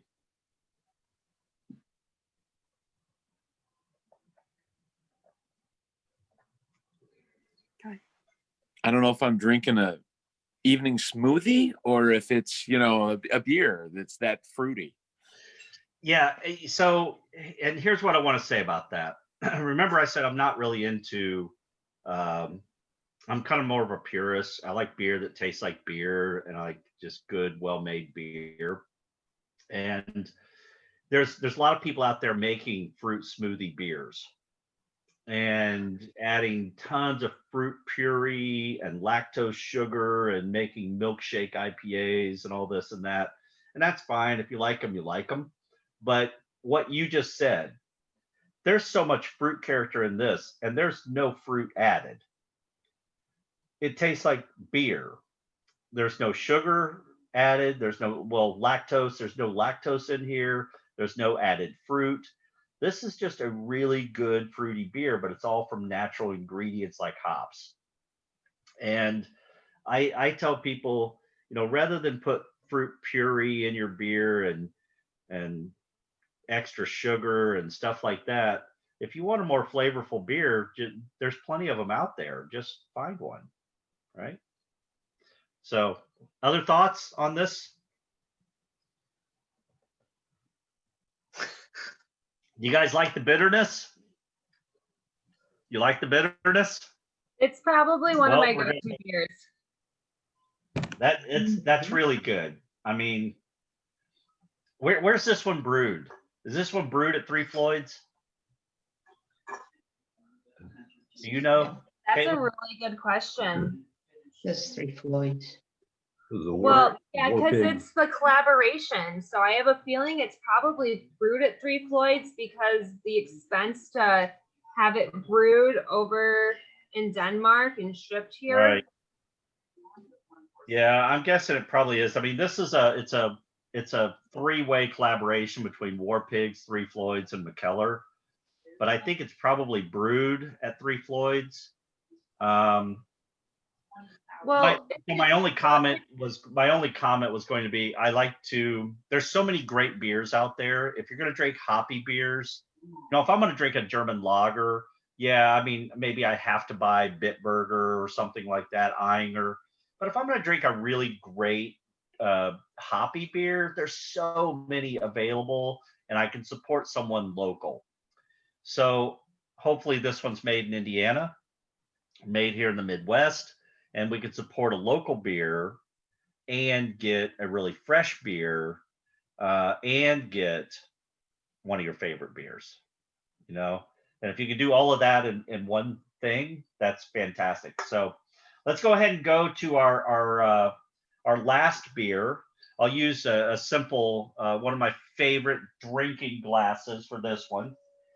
No special characteristics to it, just a beautiful shape. But again, remember, it's got that bowl that really helps funnel the hop character. This should be a little more straightforward. It's a little bit stronger. It's almost 7%. It's 80 IBUs. I think the last one, we stepped up from Gumball Head was about 50. I think the last one was about 60, 65. And this one is up around 80 IBUs. So we're hitting the top of that 0 to 100 spectrum. And this beer, Star Chicken Shotgun from Greenbush, should be just more of a straightforward kind of classic American IPA.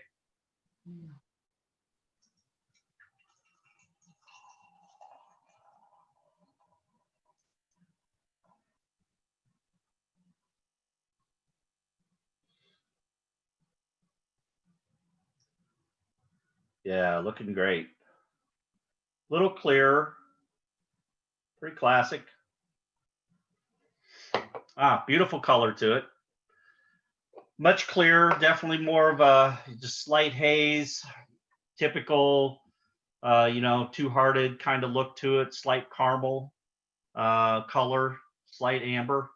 Get your nose into it. Some similar aromas as to what we had with the other one, but not quite as intense. That's sort of the whole thing with the hazies, is you want that hop character to be super, super intense and fresh tasting.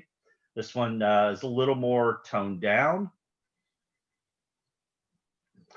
but has some of the same characteristics. Sort of a light grapefruit, also a touch of earthy and herbal, almost a bit of a combination of English and American hops. And underneath it, you can get a little bit of caramel malt. Just as you can see that amber color in there, you can usually smell and taste that as well. That's going to be a little bit of caramel malt. Sort of a Midwestern IPA, like Two Hearted that I mentioned earlier. So let's dive into the flavor and see what we get. Cheers.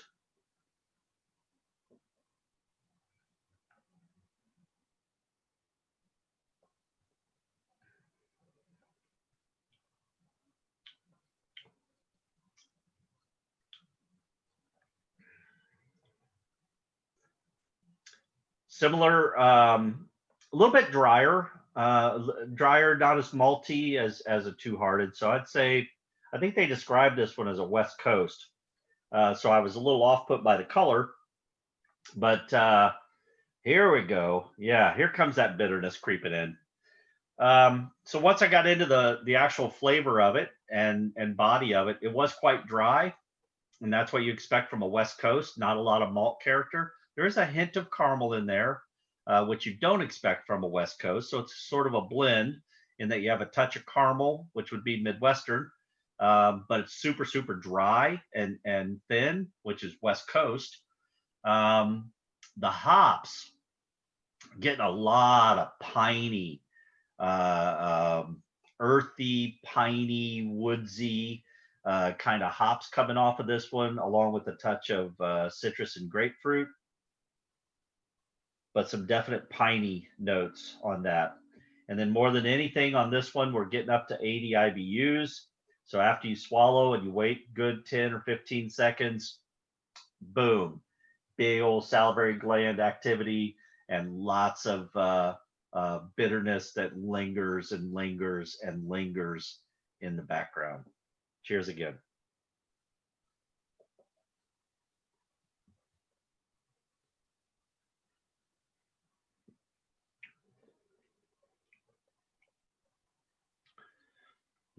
Yeah. In addition to piney, there's also some of that oniony, garlicky, spicy kind of character that you get off of some hops. So this one may be a little different. If you like the tropical fruit notes, then you're gonna like, you know, the Cascade and those types of hops more. If you like sort of the spicy, earthy, woodsy, piney, then you're gonna dig this more Centennial type hop character on this one. What do you guys think?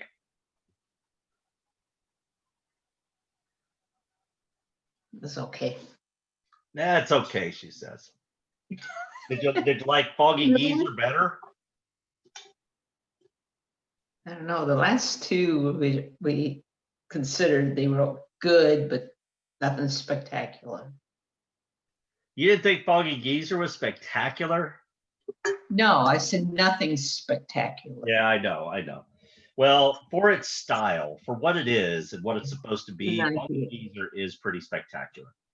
And you know, I would say that last one was a very nice beer too. If you like a dry West Coast, intensely hoppy, bitter beer, and you like that piney kind of hop character, that last one's right up your alley. But that's why they make all different styles, because we all have different tastes and preferences. I think all the beers we had here tonight were all excellent beers. So just lots of different styles. So what do you guys think? I enjoyed it. I learned a lot of stuff. Thank you.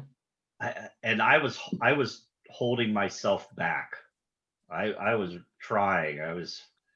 Caitlin, you saw that, right? I was like holding back. Did a great job. I wanted to talk for 3 hours about every one of those topics, but I mean, you're used to doing what, like 2 hours for 16 weeks to cover a lot of materials. So to cover 6 different beers in the matter of an hour and a half, like. And that's what I was shooting for, was about an hour and a half. So if I could do this in an hour and a half, I thought that was pretty good. So at this point, we had a good time. Thank you very much. You bet. So at this point, I'm going to turn it back over to Greg. Hope you guys enjoyed it. Do follow me on my social. Check out my website. Come on a trip with me to Europe sometime when the pandemic's over, and check out the video when I get that put up on the YouTube channel. And thanks everyone for coming, and thanks to Greg and the library for doing this.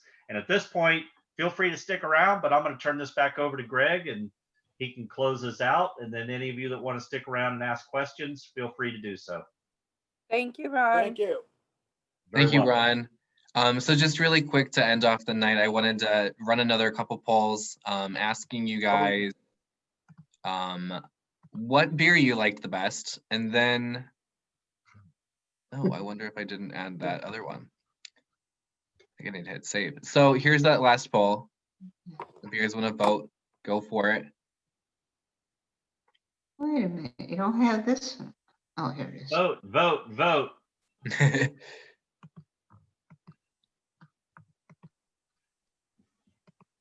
But your results will not be in tonight. Ah, It will take a good week for Greg to tabulate the results. Oh my gosh, yeah, we can't count the absentee ballots until sometime next week. Yeah. Well, you have Greg! to wait. You have to wait until the people watch the video, and you know that could be a month. So you're just gonna have to wait. I can't believe you people like the wheat ale. I'm right there with. I did it, Greg, but I I let want more Kevin beer. vote. I want more beer, Greg. Well, yeah, so we've got the wheat ale coming in on top. The Foggy Geezer comes after that, followed by the Stout. We were hoping to get the Salmon Pants from War Pigs to be a lager instead of 2 IPAs, but as the chips fell, that's what we got. You know, that was okay though, because they were very different IPAs. And it was I mean, the hop character, the bitterness level, the body, I thought it was actually pretty good because you could compare a couple great but very different IPAs. It shows off the diversification that you have in that style today. So I thought it was pretty good. And people didn't care for the other lager, so maybe it was better to have more flavorful beers. But anyway. The last question we were going to ask, I actually went like running up to Julie to check how we wanted to phrase it, but then I never hit save, so I couldn't post it. Was just what other types of classes and events for adults you guys might be interested in here at the library. So I just know that some of the ones that we'll definitely have next year, we're working on a battle of the books for adults. That's going to be really cool. We're going to have more art classes. I know Beth loves those. yeah, Lori said hi. Good. Which beer did she like? Was she part of the tasting crew? No, she's in a beer Oh. drinker. Well, we'll have to just do that at the next art class. Yeah. That'd be Awesome. So great. yeah, just watch out for more events coming up here at the library. And then like Ron said, follow him on Instagram and learn some more about some of those classes that he's teaching. How long are you going to do those online? Because that's super accessible for us. Like if we wanted to join in. Oh, well, the ones I'm doing online are for IU. So you'd have to be a IU or Ivy Tech student to take those. My beer MBA class is the class I do for the public, and that's sort of a condensed version. And I do that in 3-4 hour classes. And I did just finish an in-person version of that. And I was able to find a place at Blackacre Brewing here in Indianapolis where they've got an event space, but they don't have recirculating air. I'm not into recirculating air these days. I do tend to be cautious on that. Not as young as I used to be, and I have crappy lungs. So even if the virus doesn't kill me, I don't want to be sick for a couple weeks. My business would be hurt by that. So I try to avoid inside, but I found a place where they have this large event space with no HVAC system, and we kept everybody really spaced out, and I was actually able to do an in-person class, and I'll probably do another one of those in the spring. So that's a possibility for anyone that's willing to drive. I think all you guys are up north, so probably doesn't work for you. But I do put some. I'm going to start putting more educational stuff on my YouTube channel. It's relatively new. I started it during the pandemic here, and I'm going to start putting more tidbits of information on there. So follow that, and ultimately I'll end up sharing a lot, I think. Caitlin, what you got there? You going to share that with us? You're on mute, Caitlin. Hey, you're muted. Stay that way. Muted. I'm sorry. No, my dad just brought out this bottle. I don't know why. It's a nice little Dark Lord variant, but Yeah, you Ooh. can't share that with us, so why are you showing it to us? I asked him. He brought it out. I don't know. He just caught my attention with the sparkly wax. This is top, definitely so- one of those times where if you're gonna have one for yourself, you've got to share it with the class. And if you've got Dark Lord, You gotta get everybody. we will be over. We have to figure out a in-person group get together then, I guess. If there's Dark Lord involved, yeah. All right, I'm gonna get a picture of everybody.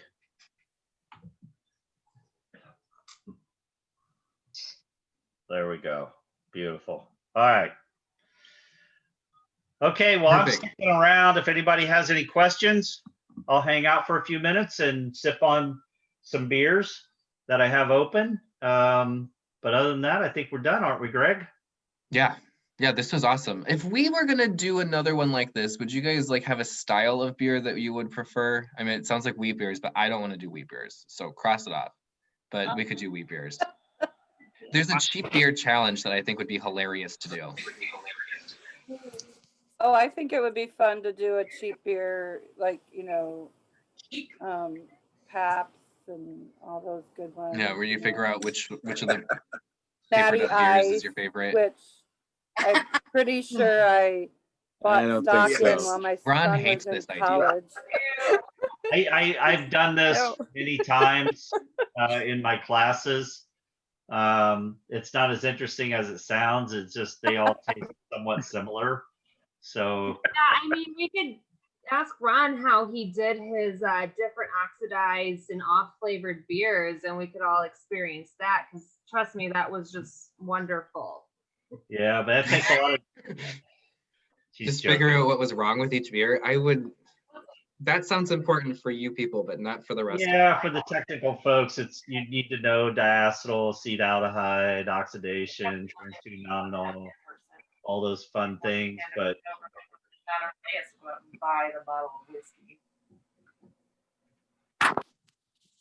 or maybe we can do a whiskey tasting. See, that's what we wanted to bring up. Yeah, Yes. whiskey class would be I could great. lead you through a whiskey tasting. I don't.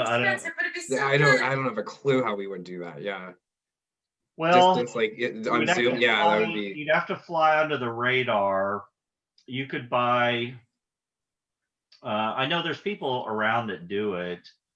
As an organization, the legalities are a little sketchy, but basically you buy one bottle of something and transfer it into little bottles. And then everyone comes and picks up a little kit of little bottles. And I don't know, as you could, I'm sure you could write it off, but transport them on. For educational purposes, I don't think excise is gonna care. Yeah, we're gonna put Ben in charge of this. So I'm in. There are clubs that do it. Yeah, There's we can just do it at the escape room, right? We can just like Yeah. sit up there. Drunken escape room whiskey challenge. We're in. We'll finish it off with the that would- cheap beer that would challenge, be, and then I'll just pass out. Yeah, that'd be fun to do though. I mean, you can give people of age, you can give them alcohol, and you guys can make donations to the library. Yeah, let's do it with Sure, personal library. something creative could be worked out, and it's not like Indiana or Michigan or anybody excise is going to care about an educational event like that. They have much bigger things to worry about. So something like that would work. Buy 3 different bottles, 3 or 4 bottles of something, put it in, decant it off into little bottles, create a little kit, and then everyone picks up a little kit, and we all sample them together. Just an idea, throwing it out there. Mm-hmm. I also have lots of classes on beer. I'd love to, happy to do another one of these with you sometime, a couple times a year or something. Yeah, this was cool. If you like beer. I like beer. Did you get that understanding that I like beer? All right. Thank you. Bye, everybody. Bye. Night. Thank you. Thank you very much. You bet. I have a Bye-bye. question for you, Ron. Yes. So obviously having to be of age to drink beer, at what point did you realize I want to be and or realized I am a beer nerd? That probably started in college for me, and it wasn't something that happened all of a sudden. It was, you turn 21 and you can start going into liquor stores more regularly. I was at Purdue when that happened for me, and you start going into these stores and you're buying your Natty Light college beer, by the case. But at the same time, I'd always walk by this big aisle of export beer, import beer, and it was intriguing. So at some point, it was like every time I went to buy a case of cheap beer, I would buy a single bottle of something interesting, and had no idea what beer was about. I just started trying these world beers, and it led to sort of a fascination when I started getting into real beer and real flavors and dark beers, and then a couple other things started happening. We had a guy named Charlie Papazian who wrote a book called The Complete Joy of Homebrewing. It became legal to homebrew. There was another guy called Michael Jackson, not Michael Jackson, not that one. The beer whiskey connoisseur Michael Jackson, who started writing books about world beer styles. And there was just this synergy in the mid to late 80s. Yeah, mid to late 80s of this beer movement, and I was sort of involved with it from the very beginning. And by the late 80s, I was home brewing. By early 90s, I was judging beers. And then I started teaching other people how to judge beer. And one thing leads to another. So next thing you know, 30 years blow by and you've been doing this a long time and you got a bunch of knowledge up here. So at what point did you feel like you went from like amateur home brewer to like, we realized like, I know my shit, I'm kind of a professional and I want to make this a career? Yeah, well, it's not a career. There are people who do similar things as a career.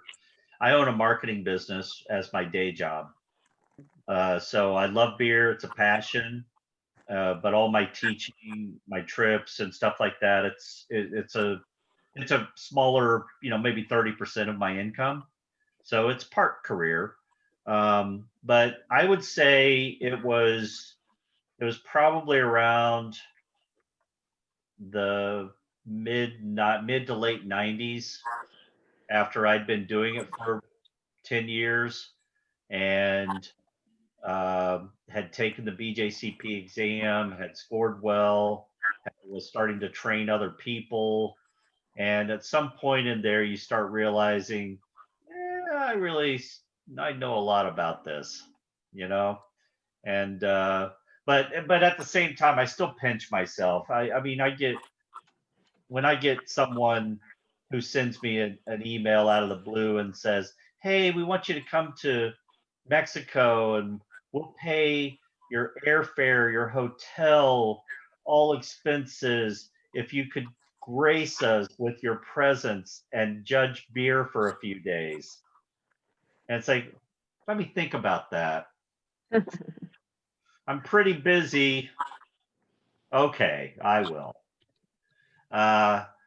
So making beer on the kitchen stove and cooling it off in the bathtub 30 years ago, who would have ever thought that 30 years later I would have people inviting me to come to international prestigious beer competitions around the world and paying my expenses and treating me like royalty? That's awesome. Not something that I ever expected, but shit happens. Is there of all the beers that I know this is probably a terrible question to ask, but I know what you're asking. Beers that you've tried, like what is like the one beer you're like, you hold up on a pedestal? All right, so there's multiple beers I hold up on a pedestal. I get asked this question a lot, and my usual answer was beers are like children. It's like, how do you pick a favorite? And where am I? What temperature is it outside? What am I eating? Who am I with? Makes sense. Because there's a different favorite beer for like each of those situations. But one time, someone asked me a very unique question, and they said, "What's your deathbed beer?" Like, oh, deathbed beer. You mean I get to choose? I'm on my deathbed and I get to drink one final beer before I go. Ooh, that's interesting. And what I chose, it's got water in it right now, but it's this beer right here. Eicht Schlenkela Rauch beer. And it's the same that's in this 5-liter keg behind me. This is a smoked beer from Bamberg, Germany. And it is truly my favorite style. That if I had to drink one beer before I go, this is the one I would want to drink. It's not for everybody. It's an intensely smoky beer.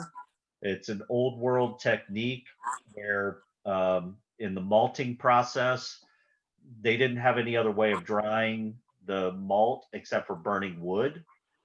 So it's the way that they made beer in the 12, 13, 1400s. And there's a couple of breweries in the world that never change. They literally make the beer the same exact way and have continued to make the beer that they made in the 1400s.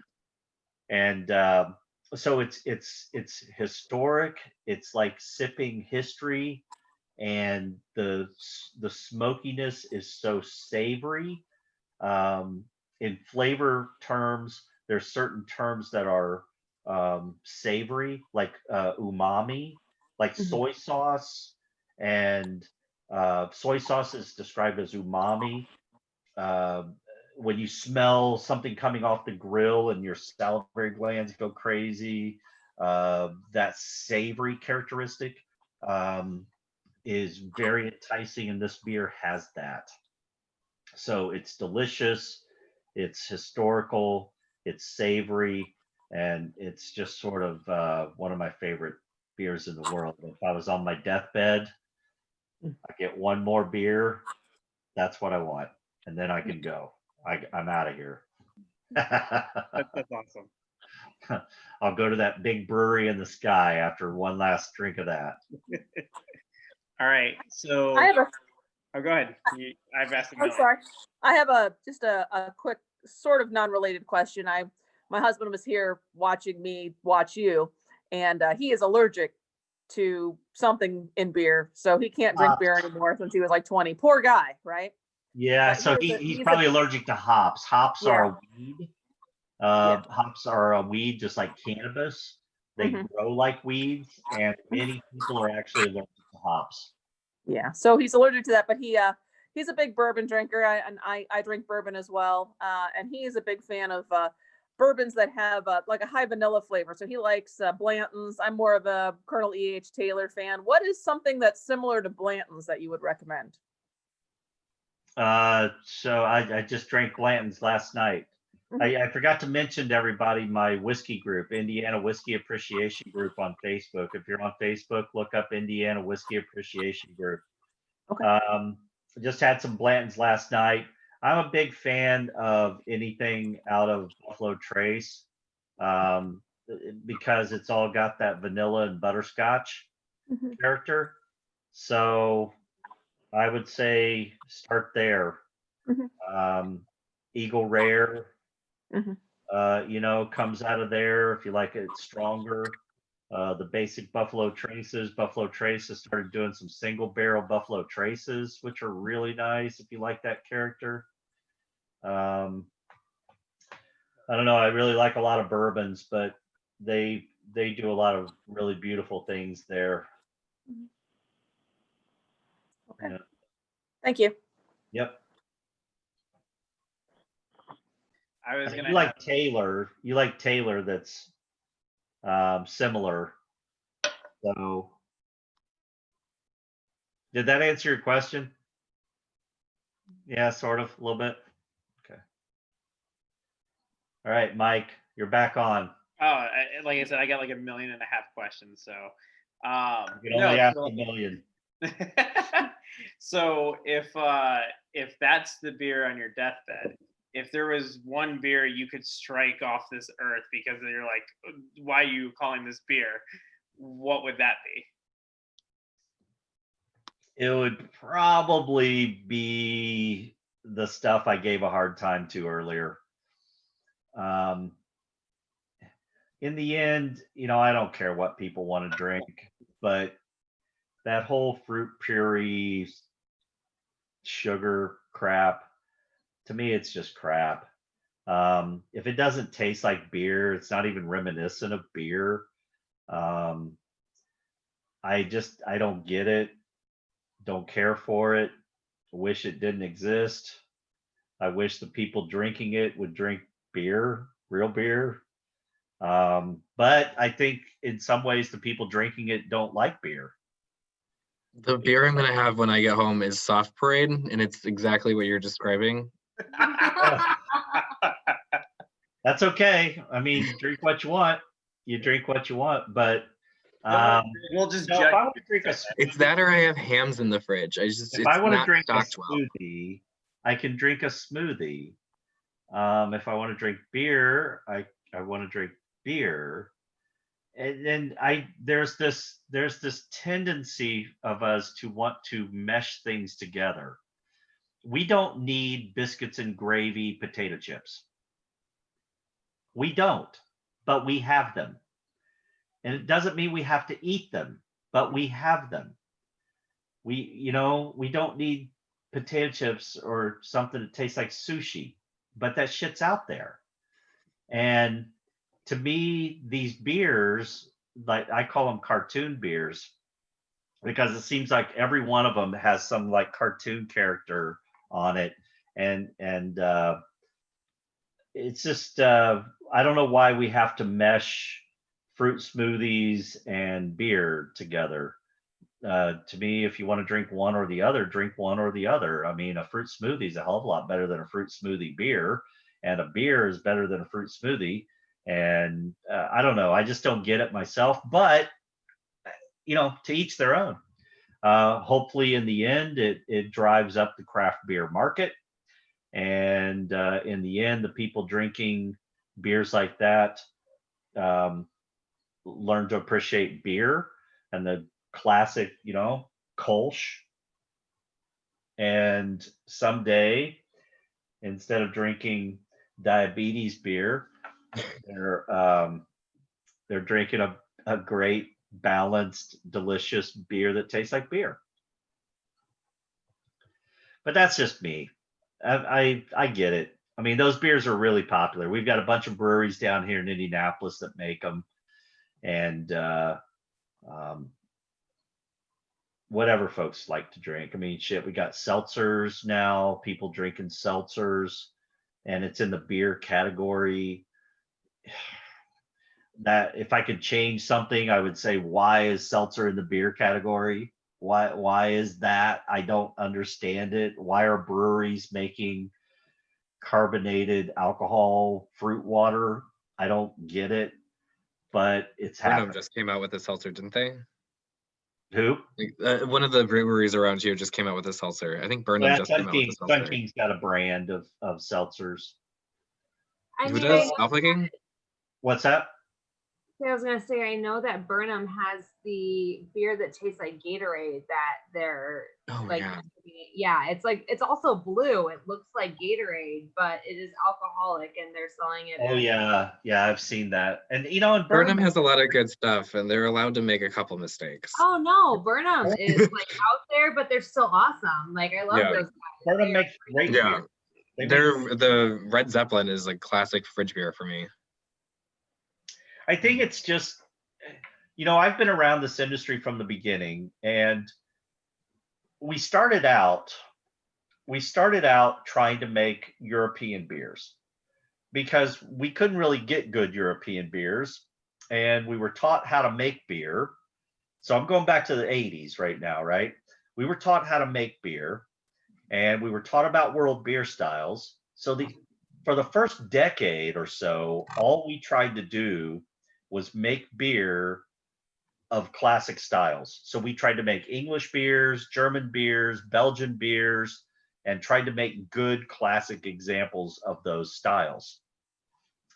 And then after that, I mean, you had to start getting creative. So then we started adding stuff, and we started adding chocolate and vanilla and nuts and, you know, fruits of all sorts.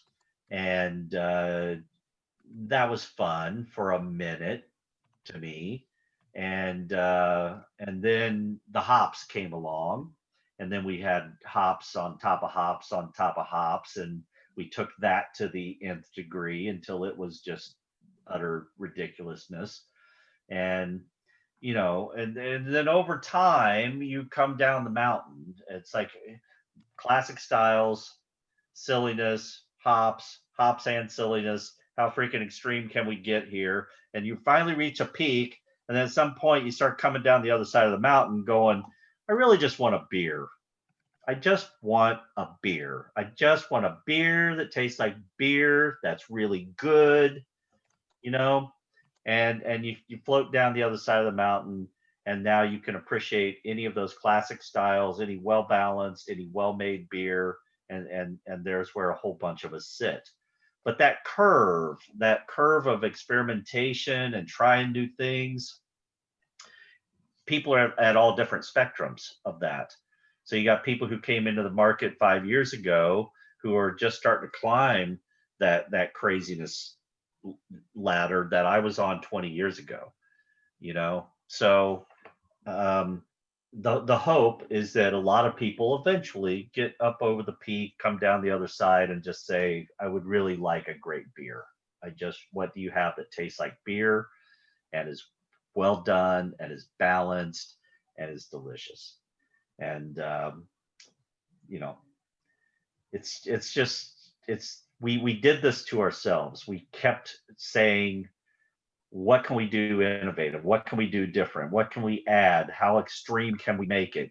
And let's go to beer festivals, and let's make people drink 150 different little samples, and who's going to be the most outrageous and who's got the wackiest stuff, right?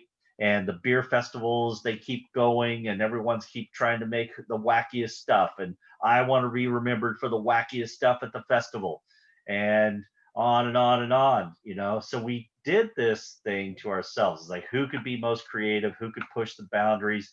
Who could be the most extreme? And for decades, that's what we did as craft brewers. So, you know, now I'm just the old guy yelling at clouds, you know, get off my lawn and get that shit out of the beer. And while everybody else is back there experimenting and having fun. So I get that. But it is what it is. Hopefully, eventually everyone likes good beer and it floats all boats. We've got another question over here. Yeah. What's your opinion of the AF beers? The what? The AF? The alcohol-free? I know like Brewdog's doing like a bunch of new ones, and Brooklyn Brewery and it's a great topic. I talk about that in my classes these days. I look at what's happening in Europe, and Europe's beer scene is often ahead of us, as they have been for hundreds of years. And low alcohol beers, I've been going over to Germany, for instance, for 15 years, and the low alcohol Hefeweizens, low alcohol Hellas's, the Radlers, these things are extremely popular with the Germans. And then that trend is creeping over here. Schlenkerla, who makes the smoky beer, they're making a 0.9% version of it now. And it's a throwback. They used to make that because back when you drank beer instead of water, because remember, you didn't have sanitary water systems. So for much of the history, you drank beer a low alcohol table beer, you drank that instead of water. And they've gone in reverse, and they're making these low alcohol beers now that people can drink for breakfast, and they're quite popular. So I've seen all this happen over the last 10 years in Germany, starting to creep into Belgium, starting to creep into Czech Republic.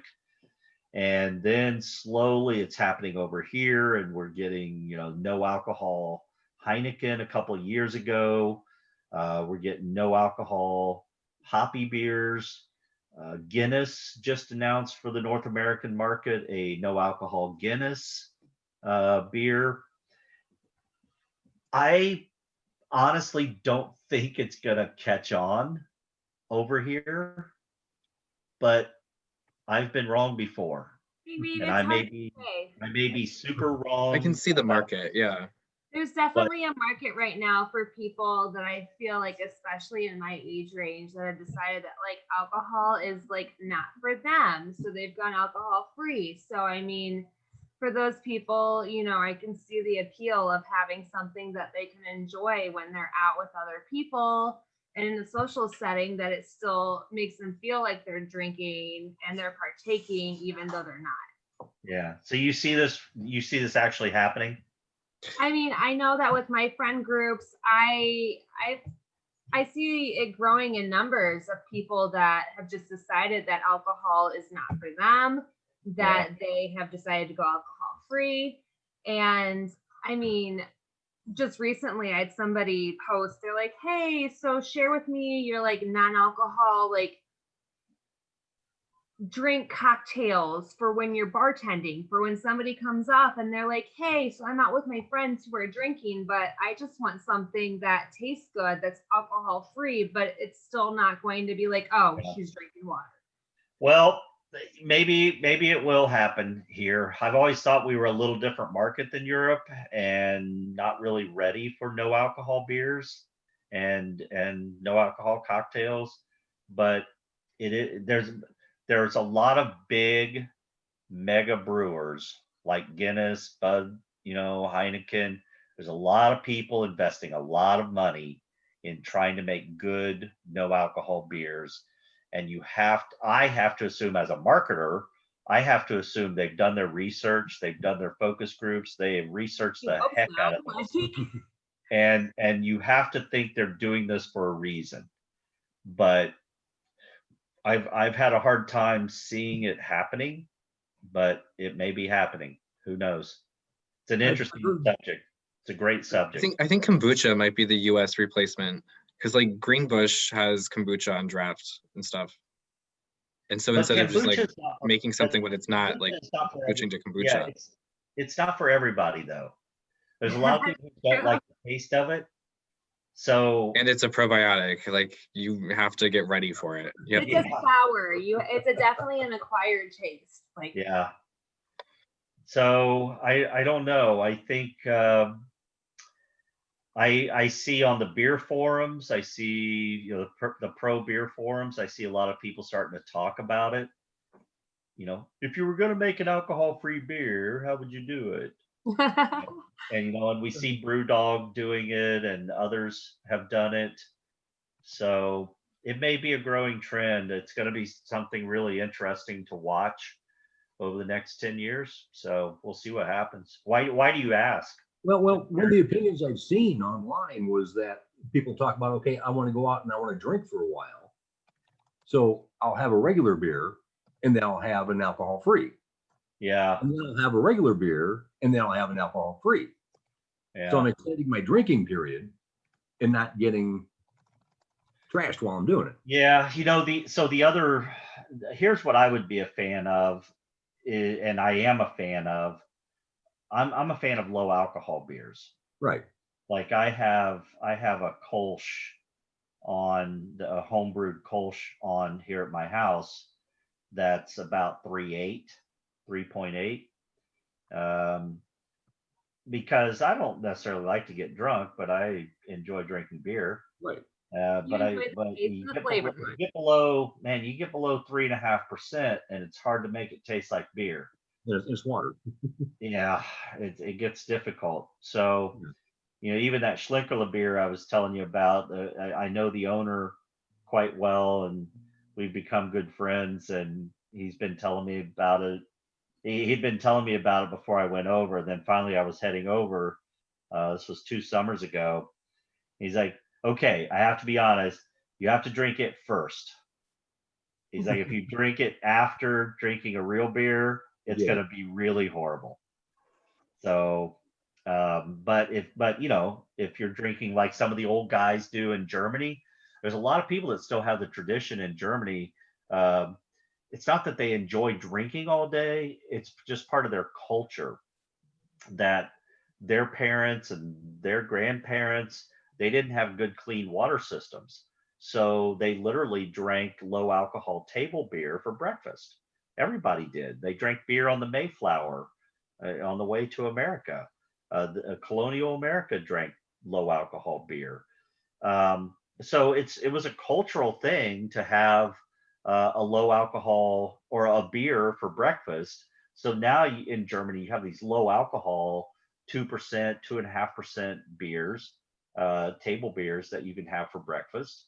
Schlenkerla made this 0.9% beer, which is like smoky hot dog water to me, but people are drinking it. They really enjoy it. They appreciate it. He said he's selling the hell out of it.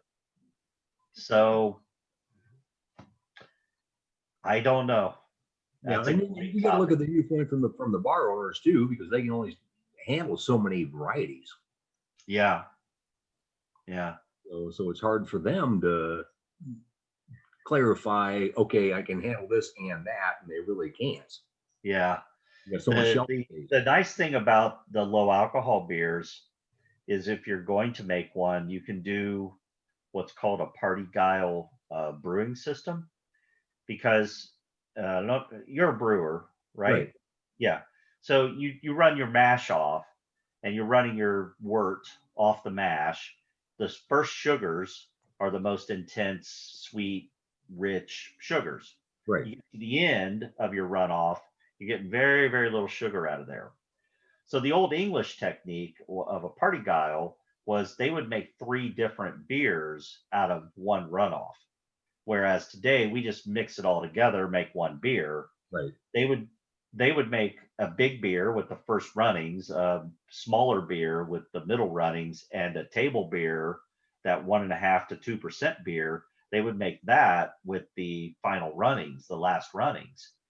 So that is how a lot of people are doing these low alcohol beers. Is they're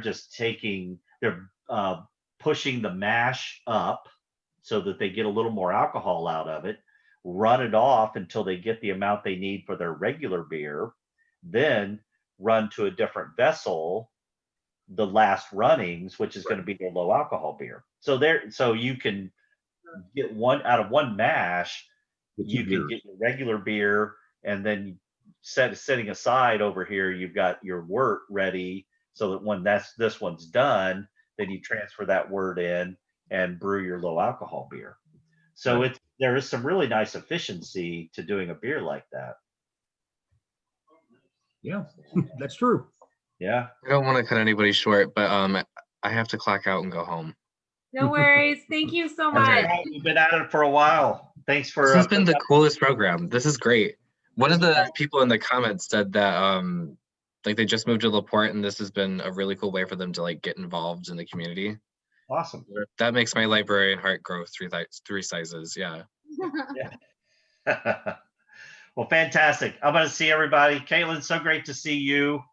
Dad, nice to meet you online. I feel like I should know you after everything I heard from Caitlin about you. I think you guys met in a beer judging thing at some point. I was thinking we did. I didn't want to say that and sound dumb, but yeah, I was thinking. I think it was a Sun King thing at point. Yeah.